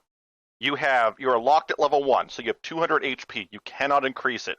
And all the bosses have new attacks, new patterns, and the desperation attacks are harder. I went ahead, looked up some video guides because I'm like, all right, the game's been out for a while. People have figured out how to beat these bosses. I sat there for probably, like I said, the whole time of the file was 10 hours. Earlier in the month, I had done 2 fights and gotten through them. So I probably sat there for about 8 hours yesterday, let's say, going through the remaining stages, only to get up to the final boss and realize that you have to beat both forms in 1 health bar. There is no checkpoint between both forms. There is no healing between both forms. And come to find out on research this morning, the final boss, the final form of her, has increased HP from the original fight. And there are no weaknesses. It's like someone was like, we can outdo Ninja Gaiden. My thumbs, I'm not lying, my thumbs literally hurt from just playing through various boss fights over and over and over again. I was posting about this on Twitter last night, which I normally don't do, but I was just so despondent. I'm going to say, this is where I kind of go, this is where my time was not respected. You couldn't give me a heal between the bosses. You couldn't give me a save point between the bosses because of the fact these things are already hard as hell, and I have to go through one form to get to the second to even practice it. I'll give them this at least, though. If you beat the game on normal mode, right, and they gave you those luxuries during that game run, it's like, hey, we want you to experience all this. I sometimes feel like when they put the word hard or like extra hard or something on the front of a difficulty, they're pretty much like, we gave you the fun half of the game. Now this is where we can be as malicious as we want, even if that includes no heals and stuff. And that's sort of the problem. They did that, and they went really too far. Because it's the same thing. Both Kirby and HAL and Intercreates, like I said, boss design is sort of similar. The games work off patterns. And so I understand the pattern for, say, the first form or the final boss. The second form, I sort of get the pattern, but the problem is that the execution level in the two games is completely different. Kirby gives you at least a little bit of leeway and mercy with being able to do certain things. This final boss, you pretty much have to be flawless, and the other thing is in Kirby, I'll have maybe 6 or 7 hits. You basically have maybe at most for the first form, 4 hits. When you get to the second form, your health bar carries over, and when she gets to her desperation attack halves your defense, so you're down to 2 hits. And if you already took a hit, your next hit's death. Actually, it sounds like you're playing Elden Ring right now. Now I think about it. Almost. Benny can turn any game into Elden Ring. Sometimes This is superpower. There are times where I honestly just I'll say Intercreates, I love you, but there are times where I honestly get afraid of trying to complete your games because they are just, some of them are so hard. Mighty Gunvolt Burst behind me, or Gal Gunvolt Burst, I'm sorry. I thought it was going to be a lot harder. The hard difficulty in that is the button mashing that is required to beat that game. In a Gal Gun game? Gal Gunvolt. Oh, it's Gal Gunvolt Burst. It's basically a crossover between Gunvolt, Mighty Number 9, and Gal Gun. With Ekaro. Shooter. Yeah, it's a 2D platformer, and it's a fun game, but you will button mash the hell because every single shot does about 1 to 2 damage, and health bar is Mega Man style health bar, except instead of being down up on the side of the screen, it's across the bottom. Make you work for it. But to kind of wrap this up to a degree, I finally broke down. See, Intercreates put out version 1.4, and I'm going to say this right now. Good on them. I feel bad that I couldn't do this, but at the same time, what version 1.4 does is it gives you what's called assist mode for hard mode. It starts you with 200 lives, and you can go ahead and use the healing mechanic now. So if you wanted to practice this, if I really wanted to do this legitimately, I could now get to that final boss and just sit there and practice the moves over and over again using the healing mechanic when I mess up until I have the patterns down pat. They're still really tricky patterns, but you could theoretically do it. At this point, though, I just had it. So I went ahead and basically I had to start a new file. An hour and a half later, I had beaten the final boss. I got my last achievement, and I said, "Thank you, I'm done." Until this morning. So this morning, the joke you said it is so right. I'll say I only reason I did this, and I'm going to say again, Intercreates, thank goodness for your foresight. There was DLC that came out for that added Jason and Eve as bosses from Blaster Master Zero into the game. The DLC is $8, and this is for almost every character except the one character from Galgun, which is $4 for some reason. $8 for a boss fight is way too much. I'm going to throw that out there right now. But at the very least, I wanted to get it because A, I wanted to see how this fight went, and B, I was curious to see if Jason and Eve were voice acted in English. They are. I think Jason's voice actor is okay. I think they could have used a little bit better direction, but he only had like 4 or 5 lines, so it's probably under. So let's say 10 lines. But the reason I had bought it is because I want them to do an English VA at some point release of the Blaster Master trilogy. There's one in Japanese. I would love for that to come here with the dub option. And if giving them $8 is that minor incentive to do so, fine. The boss fight can be done on normal mode. I was worried it would have to be done on hard only. It can be done on normal. It's a sort of a fun fight. I spammed healing just because I was so done with this game. The boss fight theme is actually a remix of the True Final Boss from 03, which is a fantastic boss theme, and it's a really good remix, so I will recommend it on that aspect. But yeah, I realize it's been kind of a rambling mess, but just like this game, I'll be honest, I feel really bad because it's like I feel like it did not respect my time. I mean, to get and I literally, like I said, slogged through this thing.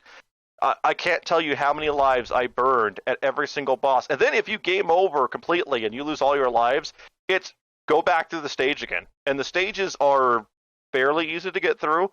You don't really have to worry about anything, but it's like get through the stage again, just like that car scene from friggin' Yakuza. Go through this part again to get to the part you want to practice. There should not have been a live system. There really just should not have. Like we said earlier, respect my time. I've got a ton of games. I've got games behind me. I've got a cabinet full of games over there that I still need to play. I'm giving you, depending on the length of your game, for this being a 2D platformer, I should be done probably in about 20 hours. I'm giving you a ton of time, and I've probably invested actually even more than that just through various attempts over the last month here and there. But it's like I should be done with this in 10 to 20 hours.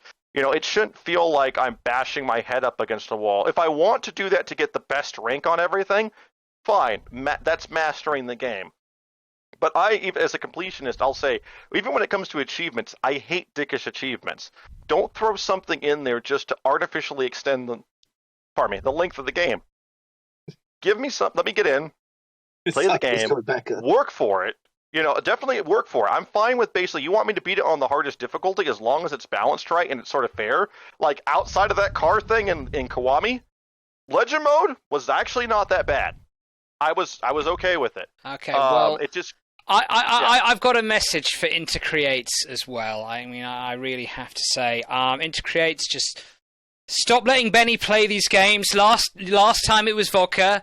This time it was some kind of unidentified liquid. It looked like a shampoo. It looked like a shampoo bowl. It says joy. He should be having fun drinking it. It looks like he's drinking shampoo. We're worried about him. Me and my housemate actually joke because it's called G sake, but we jokingly call it Google sake because of the big G. It does. I think Benny Googled what sake has the highest alcohol content, and that's what he found. Joy. 17%. Well, Joy. Anyway, I think we'll have to wrap it up there because we do need to get through everyone else. Like I said, I'll just say, look, I love you as a company.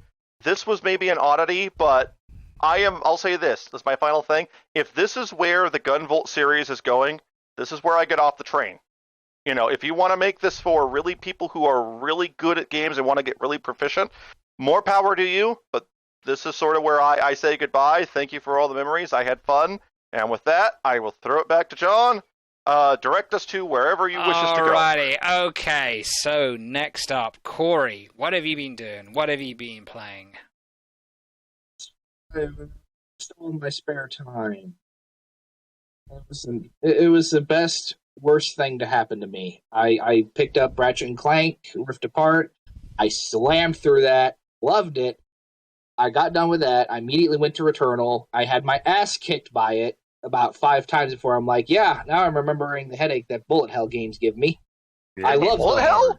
It's a Danmaku? Yeah, it's a third person. Yes, it is. It's a third-person bullet hell game. If you don't believe it prior, the first boss will show you how bullet hellish it is. Yes. Dude, I started having flashbacks to doing Toho, and I'm like, oh boy, here we go again. I'm going to have to memorize patterns. Is good for that stuff, though. That's their whole shit. It was fun. Don't get me wrong. It's fun, but roguelikes take a lot of energy out of me after I fucking lost. After getting so far, I'm like, yep, I'm done with this for the day.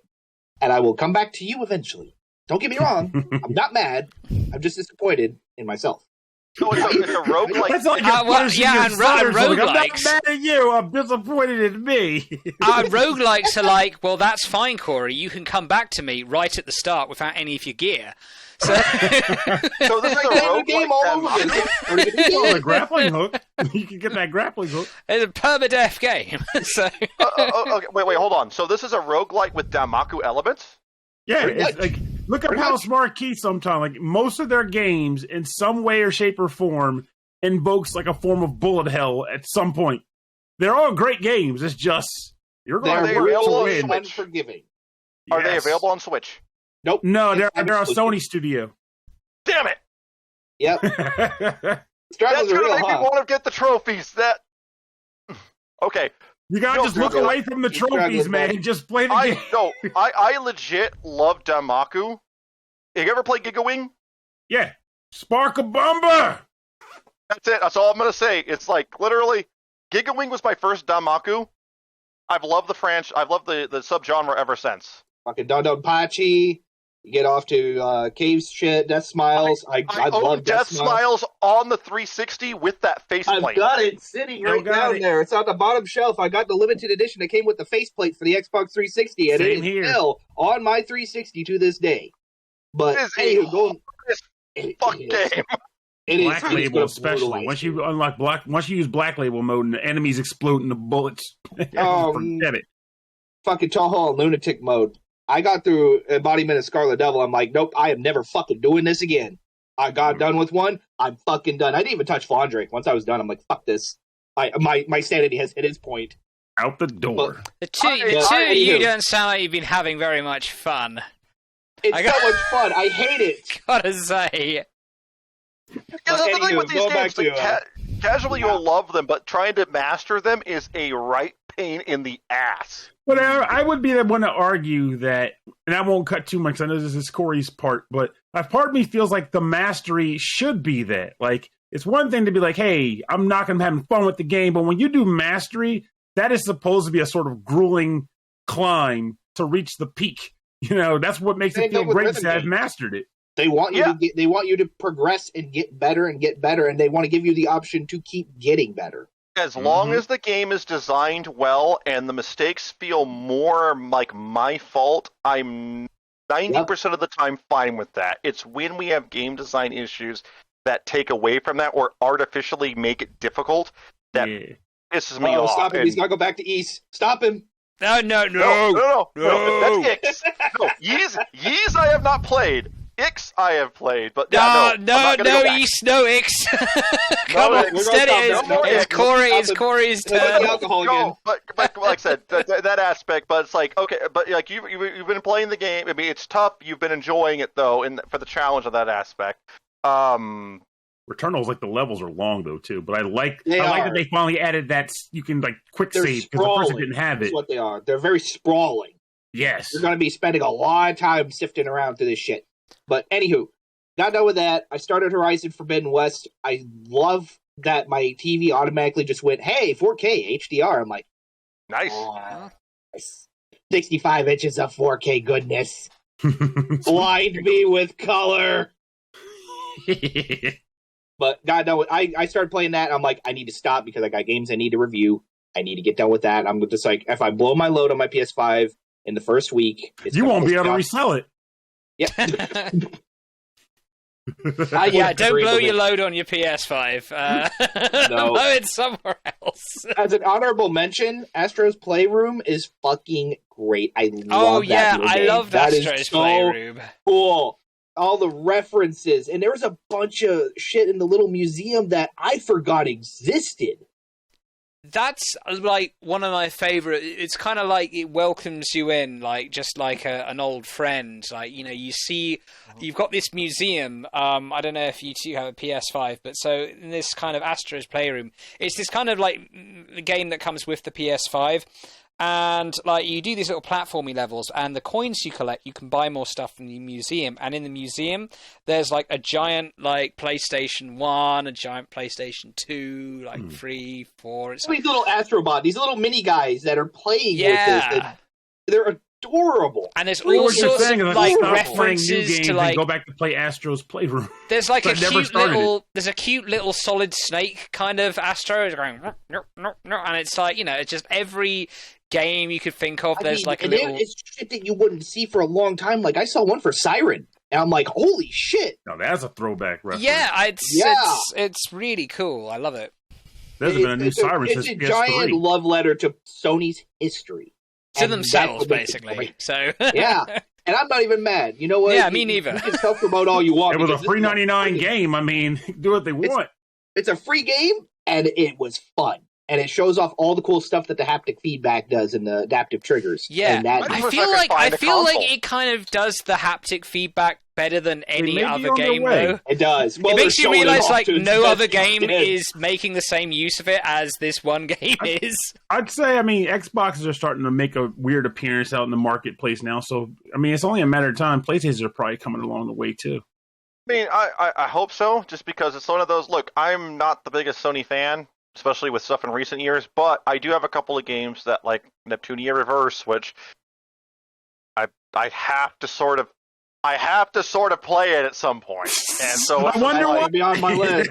That's on my list too. It's sitting back there looking at me like, when you yeah, gonna do it, and boy? it's like, When you gonna do and it? it's like, it's not going to be my primary console, but I want to get to it at some point. And it's just like, there's one guy I'm following who's really good with his tracking, and it's like, yes, if I wanted to sit there and F5 all day on something, I could, but it's just like, look, then I look at my shelves, and I'm just like, I've got enough stuff to play right now. When they're available and I can walk by and find one in the store, I think I'll grab it. But yeah, Yeah, that's how I was. When I saw, I told myself for Christmas or my birthday, I was going to put $500 aside. I'm like, I'm going to get a PS5. There's games I want to play on it. I know there's going to be more JRPGs that are going to show up on it. You know they are. They're going to fucking do it at some point or another. Mm-hmm. So I'm setting aside the $500. I missed 2 days that Sony invited me to go to the store to purchase one. I'm like, I'm not missing another one. It's been several months since I told myself I was going to buy it. I'm going to go fucking buy it. I have no regrets. Welcome. And I'm to also, Flavor Country. I started playing Ghostwire Tokyo too. I'm almost through that, and I think that's probably my favorite, the one I was looking forward to the most to play. Just Did on it the live fact up to that the hype? Because I bought that too. Because I like it Evil Within is 2. short. I am mad that it is so short, but the gameplay Aw. experience that I got was so rich. It was worth it. It's like going to a restaurant you really like. You know they serve small portions, but it's so freaking rich and good. It's like paid for itself. You don't gorge on it. it for the. You don't gorge No. on it for the volume. No, you you don't. you supple for you partake of that it for the slow. taste and flavor. You eat it slow and you enjoy every penny of it. If you Mhm. rush through it and just gobble it down, then no, it's not worth it. But I took my time and played through it. I'm like, that was worth it because I didn't rush it. I sat down and played through all the side quests. I went for most of the collectibles. And I sat down feeling good, especially about the world that they built. I felt good. that sounds like a good purpose was completion game then. Yeah, it is. It is. And the best part about it is when you get like food is like your consumables, and you have different enemies that you come across that are famous for in Japanese lore. When you go to your codex, it tells you not only how some of that shit arrived in Japan, but also its history. And just a little, it's good and detailed. And It's really, a good really for like it. lore. It's a game Yeah, that's good for lore. and it's good to teach you about, cultural shit. I like seeing stuff like that. Teach me something. I love those experiences. But Yep. anywho, that's been most of my consumed time for games for Hateboard Player that I'm playing right now. I'm playing through Nightmare Reaper, which is an old school FPS style that has the wackiest fucking guns I've seen this side of fucking Borderlands even. It's got some cool fucking shit in it. I shot homing bees at someone. Homing bees. Wow, Homing bees! that And just all sold that fighters game just to a number shoot of a people. I mean, fucking bees are death kind of metal. like nature's homing missile, aren't they? If you get them mad enough. Yeah, they're coming I for mean, you. I had orbital strikes, buzzsaw launchers, anything, even just magic books. You hold a fucking book in front of you, you start casting magic at people. And all this wrapped up in an old school Doom. What was it called game. again? Nightmare Reaper. I'm writing I that liked it. down. And best part about it, the soundtrack was done by the guy I think his name was Andrew. I can't remember his last name, but he did the soundtrack for Doom Eternal's DLC. He was one of the composers, so he rocked the soundtrack. The game rocked the gameplay. I'm enjoying the fuck out of it, and it was actually one of those few games I played where it was so hard to put down to write a fucking review on it. I didn't want to stop playing it. That should be the review. What do you think of this game? I couldn't put it down to write this review. That's the old review. Yeah. 5 stars. Alrighty. I also picked up. I got Wife Quest, which speaks for itself. It reminded me of my old days on the Xbox Live Marketplace when you'd go to the indie section and you see the little anime-esque game. And I had a bunch of favorites sitting in there, and that's what it brought me back to. I'm like, it's the games that you pick up that you don't think are going to be good, and then they surprise you, and you're like, this is going to be a fond memory. So that ended up being a solid title? It's good. It was one of those games that I was anticipating it not being as great as it was. It ended up being a very solid platformer, very cute, very funny. That's good. Now I feel like my money wasn't wasted because I bought it, but I only got a chance to play at the first stage before I got sidetracked like I do. But I was it's worth it. It was worth playing through. You think a game like Wife Quest, you hear that, you think, oh, that's going to be a dating sim, but I guess not. You would think it'd be either a dating sim or just a really fan-servicey game. Oh, no. More focused on fan service. It's not a quest for the wife. It's the quest of the wife. Oh, right. Like, go down the shops and buy, like, a jar of pickles and some tuna fish and a carton of milk. Wait, what does that have to do with a wife quest of any kind? Well, I don't know. Like, that's what your wife will ask you to do. Do the shopping, pick up the kids. Look, I'm single. I don't know what it's like, Pernell. But I assume that's... If Francis was here, he'd be... That's the kind of thing Francis tells me. Oh, I have to do this errand. I have to do this. It makes being married sound like the most difficult... It makes being married sound more like a game that Benny plays, you know? It's just a thankless task. If your life is anything like Betty's, you did something very wrong. That's how I've always perceived the concept of marriage, too. It's like, I'm not married, but complete real life. It will not end well. You can't complete it. Literally every friend I know that's been married is married is like a scenario where it's like, you're doing a lot of work. Like, but it's a case where it's like you want to do the work for some reason. And obviously, I'm not married, so I don't know what the emotional connection is. But I'm just like, as an outsider looking in, you're always worried about something, and you're always working on something, and you're always freaking out about something. So I don't know what's happening here. But apparently, it's an addictive desire to be frazzled. I don't get it. Next podcast. Is marriage like an addictive 100% completion video game? Let's go. We've got it. When we got to get Francis here. Yeah. And actually, I mean, I think the reason he's not here today, I think it's to be with his wife. So that's that's quite case in point. But anyway, let's all talk. I got a couple more things before I'm done here. All right, go on. But I will say this: if you put stickers on your games, just don't. Look on the disc or the cart or the case. We're talking about the case itself. I was spending about 2 hours getting the sticker off of this. I remember that game, Manakemia 2. Wait a second, what is the name of that? Manakemia 2, isn't it? Yeah, it's the first one, actually. Oh, that's the first game? Yes, this is the first game. It's a limited edition. I got it for $40, but the sticker was right up there. And I'm like, I felt things in my hand that I could only equate to a surgeon. I was just trying to ease it off there. So if you ever think about putting stickers on your game, just don't. Or put a case over it. Put something over it so that you can put this. And if the GameStop CEO is listening to this, that's why you don't have as much business as you'd like. Well, that and people on Reddit are messing around with your stocks for a laugh. True. Be careful saying anything. They might kill Pernell. They'll drop him out again. Yeah. GameStop, I love you. And lastly, I got myself a little treat from Japan. I got the first GameStop from Kamen Rider X-Aid. What is that? Oh. It's called a GameStop. It is a transformation trinket that's made to be based off of different video games. Oh, cool. They have a whole bunch of these that the entire series uses for transformations. And they're all based on different genres of video games, and I got one of them. Which series? It's called Kamen Rider X-Aid, and the game that this one here is based off of is called Mighty Action X, which, going back to our previous podcast of games vanishing off the 3DS store, this was made into a real game by Bandai Namco. Yeah, because Bandai sponsored X-Aid, didn't they? Yes, they did. In fact, they even have a Pac-Man crossover episode. And yeah, Okay. I got that. I'm like, the best part, it came with a little mini one that I'm going to clip to my backpack. Nice. That's mainly why I wanted it, was to clip it onto my backpack. But then they gave me the little one. I'm like, I'm going to take the original one as a trophy. That thing's cool. But yeah, if you like old school video games, especially 90s, like radical style video games, if you like some good old fashioned Power Ranger superhero kind of Super Sentai stuff, go check out Kamen Rider X8. I love that show.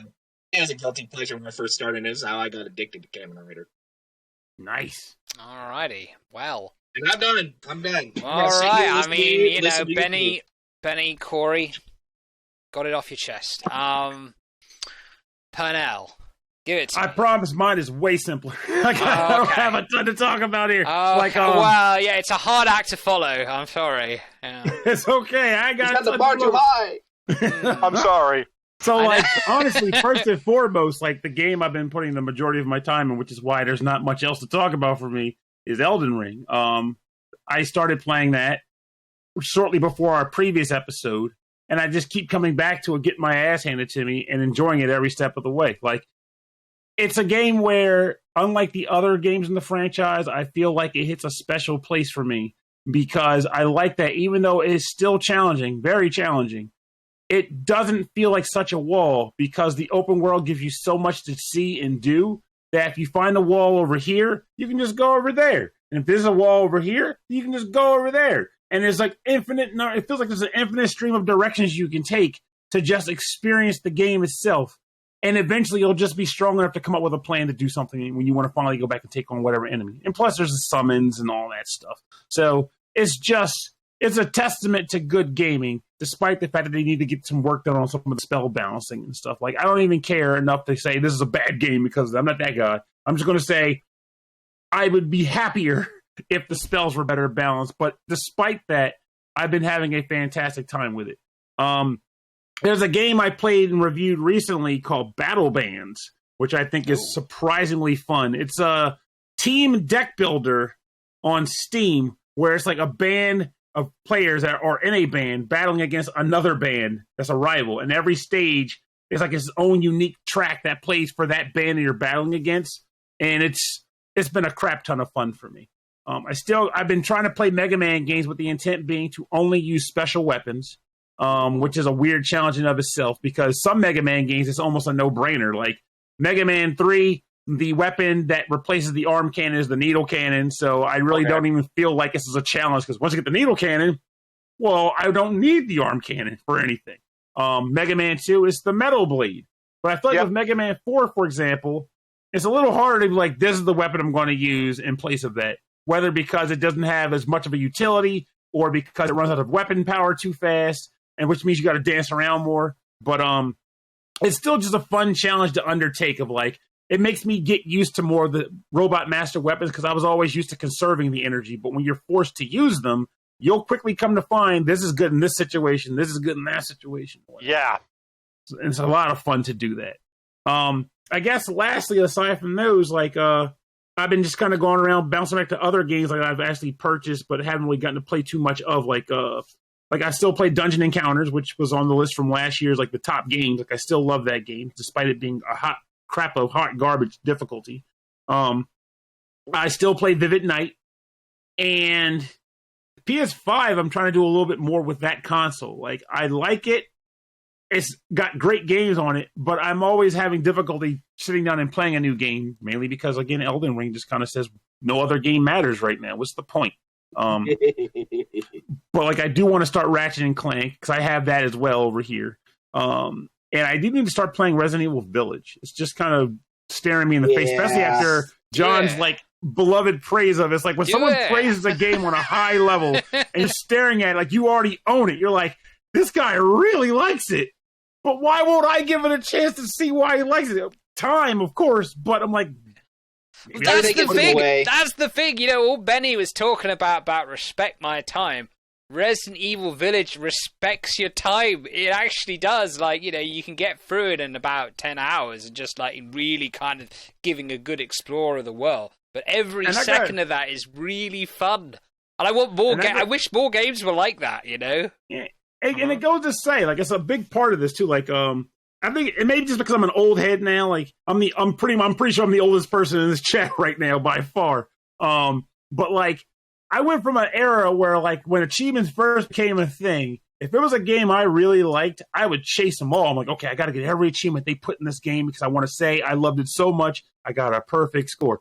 But now time is limited, games are plentiful, and it's just not enough. So it's like I had to redefine what I consider to be a complete game. Like to me, it's not even about beating it half the time anymore. It's a matter of me sitting there. Like you remember, what's that movie where the guy's like, "I drink your milkshake." I can't remember what it was called though. There will be blood. There will be blood. I drink your milkshake. I drink your milkshake. I drink it up. Drink it up. So like, there's a part in that movie that kind of resonates with me as far as how I perceive games now. And that's at the very end of the movie, all the stuff he's ever done. And you feel with just pure bitterness and hate. Yeah, he's full of bitterness. And he beats the crap out of that guy and kills him. And he just stands up and goes, "I'm finished. I'm done." And it's just like, wow. Like, that's a powerful scene in a movie. And it also kind of resonates with how I feel about my entertainment now, which is that you'll take a game where I'm like, we got 500 hours of content in this game. We have extra hard mode, new hard mode. What are you crazy doing? Still playing my game DLC. mode. Yeah. All with the DLC. But you know what matters in the end for me? Me standing up, putting the controller down and saying, you know what, I'm done. Like, I paid for this game. They say this game has X number of features in it. I experienced those things, and I don't need to experience anymore. I'm good. I'm ready to move on to the next product on the line. Like, to me, that's the biggest respect for any of our time. That is knowing when to say, you know what? You guys gave me this, but I don't need it. I've experienced what you've got, and I'm ready to go play a new experience. That and is best what of all, the most messed up thing is now. Like, you know, for 99.9% of games I play as a teenager, the ending would come when the credits roll, right? Yep. But now, probably I don't know, maybe 60-70% of the games I play now, the ending is when I think, you know what, I think they've just dragged this out too long. I mean, it's like 40, 50 hours. I'm not really sure I'm having fun anymore. I think I'm going to play something else, you know? That's so depressing. And it's worth noting, too, because when we were kids, right, the issue was we had tons of time because we didn't have to go to work. We went to school. Sometimes we just fudged our homework. We had tons of time, and there was much less games. Money. Yeah. Less games and money. So you were like, okay, if the back of the box says with 100 hours of content, you're like, yes. If I can't get a new game for a few months, I am covered. Let's play this 100-hour game. Now I see a game's like 100 hours of content. I'm like, oh, God, no. I can't. No, please. I got too much to play. No, please. Too much. And that's why I thought it was hilarious. Like I want more experiences. I want new experiences. I don't have time for your 100-hour, 200-hour epic. Learn how to give me everything you have in a succinct amount of time that truly respects my time. Because if it doesn't, I know how to say I quit, I'm done, and I'm moving on from your product, which means you have a whole team developing stuff that I will never nor want to see. Like, and that's the thing to me is like, that's what they should be really picking up on. Is like, imagine being the guy working on a game, developing the game. Like, I can't wait for them to get to this final epic battle at the top of this tower. The final villain's waiting with this giant sword that he built from the bones of his adversaries that you were trying to save along the way. And you'll never see it because I got tired of the last tale where I had to go save the village from poisoned drinking water. I'm fucking done. I'm out. Dude. No, dude, seriously, it's like, literally, and this is the only thing I'll say, John, I'll be super quick. No, it's fine. That's X1 versus X2. X1, if you stop... God! X1's the good game. It's smooth, it's great, and you play it, and you get to the end of that, and you go, holy fuck, because it has a what-the-hell moment. X2 has sort of a what-the-hell moment, and by the time I got to that, I was like, I don't care. I just want the credits. Give me my stupid achievement that I wasted my time on, and I'm not playing any more of this game. I'm done. So I feel like when it comes to the inevitable X3, you got to go in there with the mindset of if you play it. Honestly, with this site, you'll probably get it for free to review it anyway. So no. I'm giving that to Josh. No, here's the thing. Josh, I love Josh, and Josh, if you're listening. I'm officially saying this. He asked me originally to look at X2 and I was busy. And I said, look, I'm busy. I can't do it right now. I'm glad I didn't because I don't think I am the person to definitely review that. Gunvolt 3's coming. I'm definitely not the person to look at that because of just how sort of I feel I'm a little jaded over X2. And I'm worried about Gunvolt 3. If X3 comes out, I will pick it up on Switch.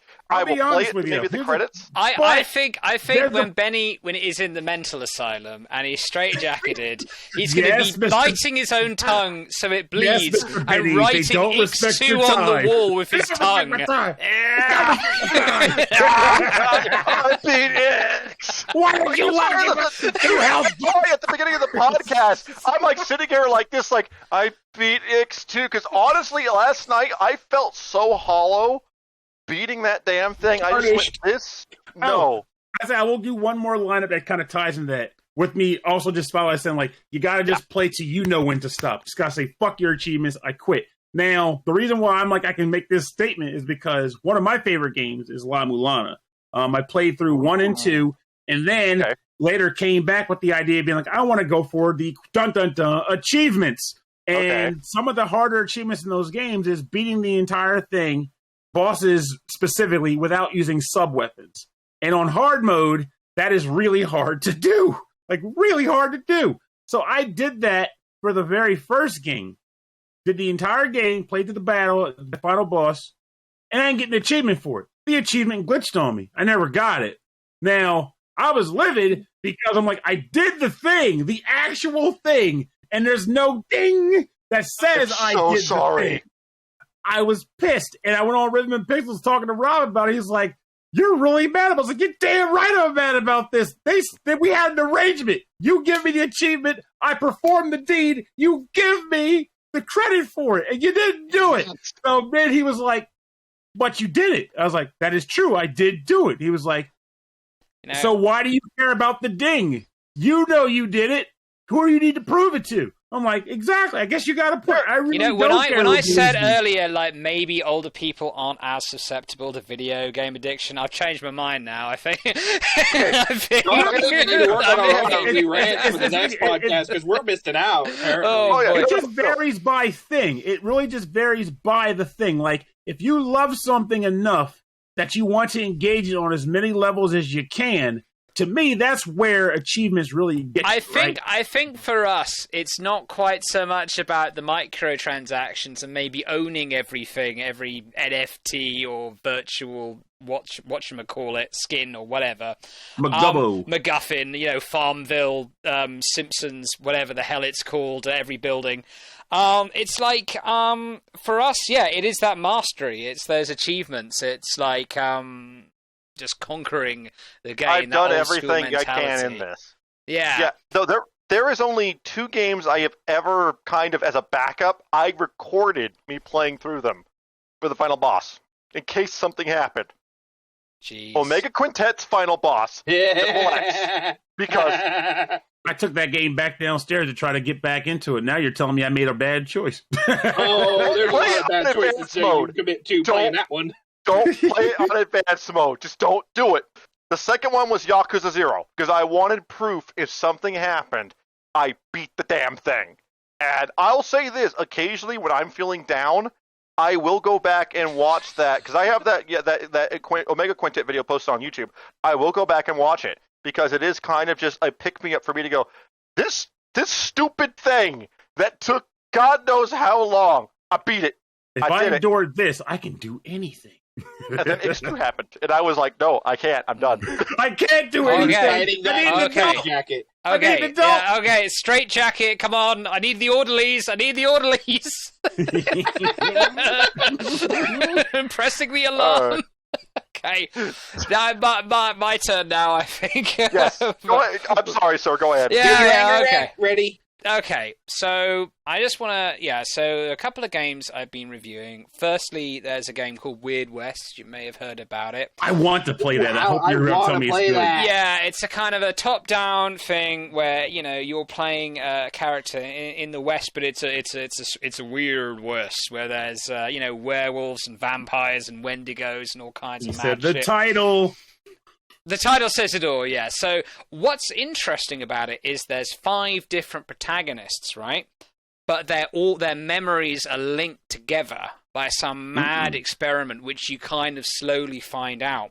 And I was just like, that's so cool. And so you go like from one protagonist to the next, and you can kind of keep certain perks, certain abilities, but other ones are kind of like, along with the inventory, is left behind the last protagonist. But then, this is what's cool, and I'm not sure I've seen it done before, and if I have, it's very rarely.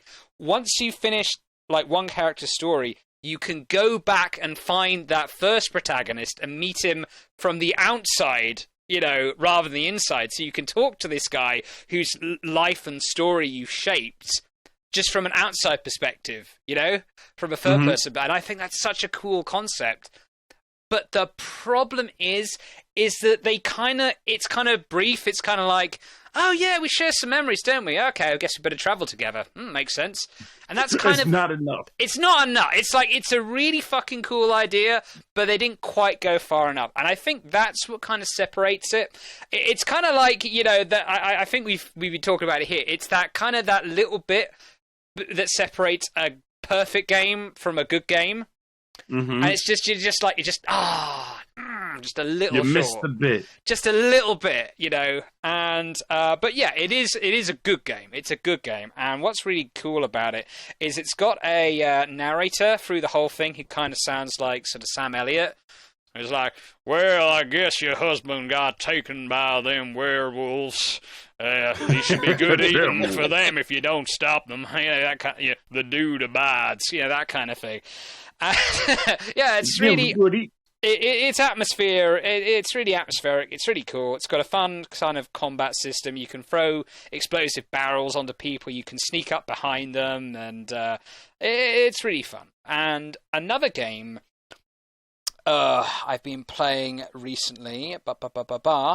Oh yeah, I've been playing Dungeons and Dead Rock. I'm just reviewing that now for the site as well.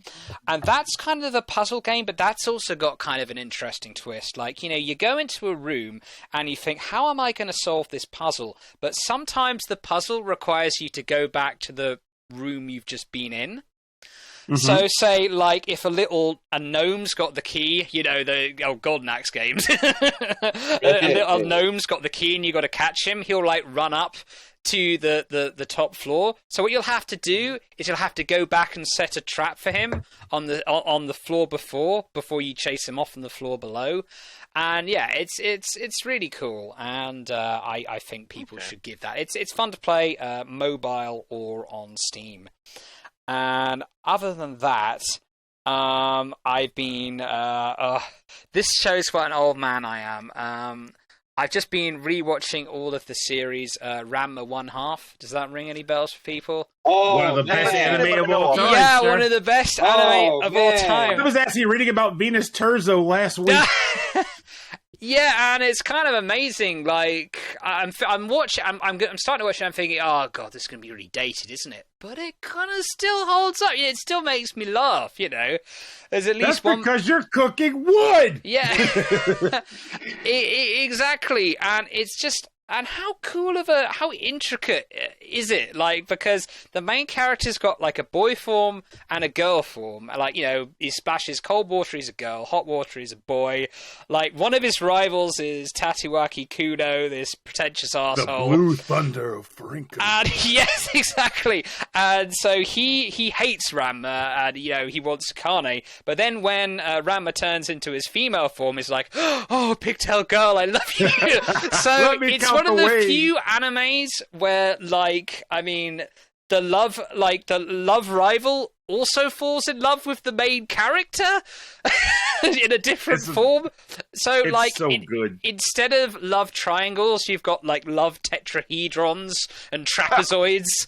And then you bring his sister into it as the opposite scenario where she loves the boy form and hates the girl form. Yeah, exactly. And it's just, and that's even before you bring in Moose, who turns into a dark Shampoo, who turns into a cat, his dad, who turns into a panda. You know, and he's got a phobia of cats. Yeah, so and he's got a phobia, and yet also his phobia of cats unlocks a hidden fighting style. Yes, like, it's such a wacky show. Yeah, So to our younger viewers or older viewers who might have missed it out, I'd say Ranma 1/2, give it a go. You should probably find it somewhere. Jonathan, there's nothing wrong with old anime. I'm just going to point out, I have a Sailor Moon roll scroll on over there. So it's like, yeah, no. There are good shows are just good shows. Mm-hmm. I just had to post an article about Sailor Moon last week too. Actually, believe it or not, I don't know. One of the greats.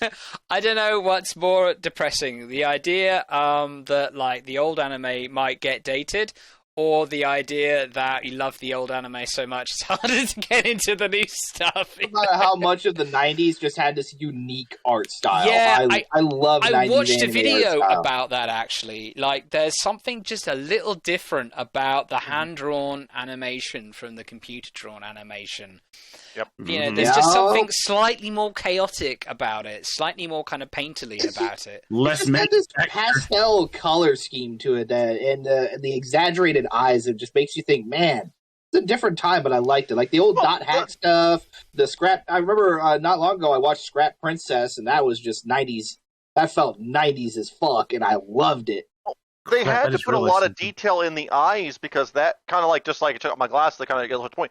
A lot of your expression for your face comes from your eyes. And so you can tell so much with the limited animation you might have in the budget with those eyes. All right. I'm going to be that weird guy. I might have to get ready to go soon. Benny will understand this. I want to buy hooch, and the store closes at 6. All right. Well, on that note, everybody. So we started off worrying about Benny's alcoholism, and we end worrying about Purnell's. So on that note, can I give a quick shout out? Just super quick. A quick shout out, Benny. A quick shout out. Why. Here's why. We had mentioned Toho. There was something that slipped my mind. This week there was a release for the Japanese Switch store. Hopefully it comes to the West. Called Genso Sojo Taisan. Basically, if you like Toho, if you like Super Robot Wars, and want the idea of a Toho game in the Super Robot Wars style, it has actually happened. This was a Dojin game that came out years ago in 4 parts. It is now collected under the name of Fantasy Maiden Wars Dream of Stray Dreamers. I'm hoping there's an English release, but if not, it's open. Give it a look on the Japanese Switch store, or even just look up some of the attacks. Like, you will find references to various animes, various SRW games, but it is fantastic. And the idea that this is actually maybe going to be at least in Japan is definitely a thing, but might be a thing in the West. Oh, I'm so excited. And with that note, I will shut the hell up. Okay. Right. In your straitjacket. Thank you. Back in your straitjacket. back to your padded cell. Another 20. Your straitjacket where you've kind of got like a, one of those kind of hats with the beer holders on with a straw, just dispensing sake into your mouth. Just this. Yeah. With that, on that note, thank you everyone for tuning in. Lots of love. Bye. Bye. Night. Click, click, click, click. Wait, before you go, be sure to check out HeyPaulPlayer.com for more HeyPaul content, and check out all our social media. And don't forget to check out my Twitter as well. That's me, Jonathan Trussler. Well, it's really the final goodbye now. Bye!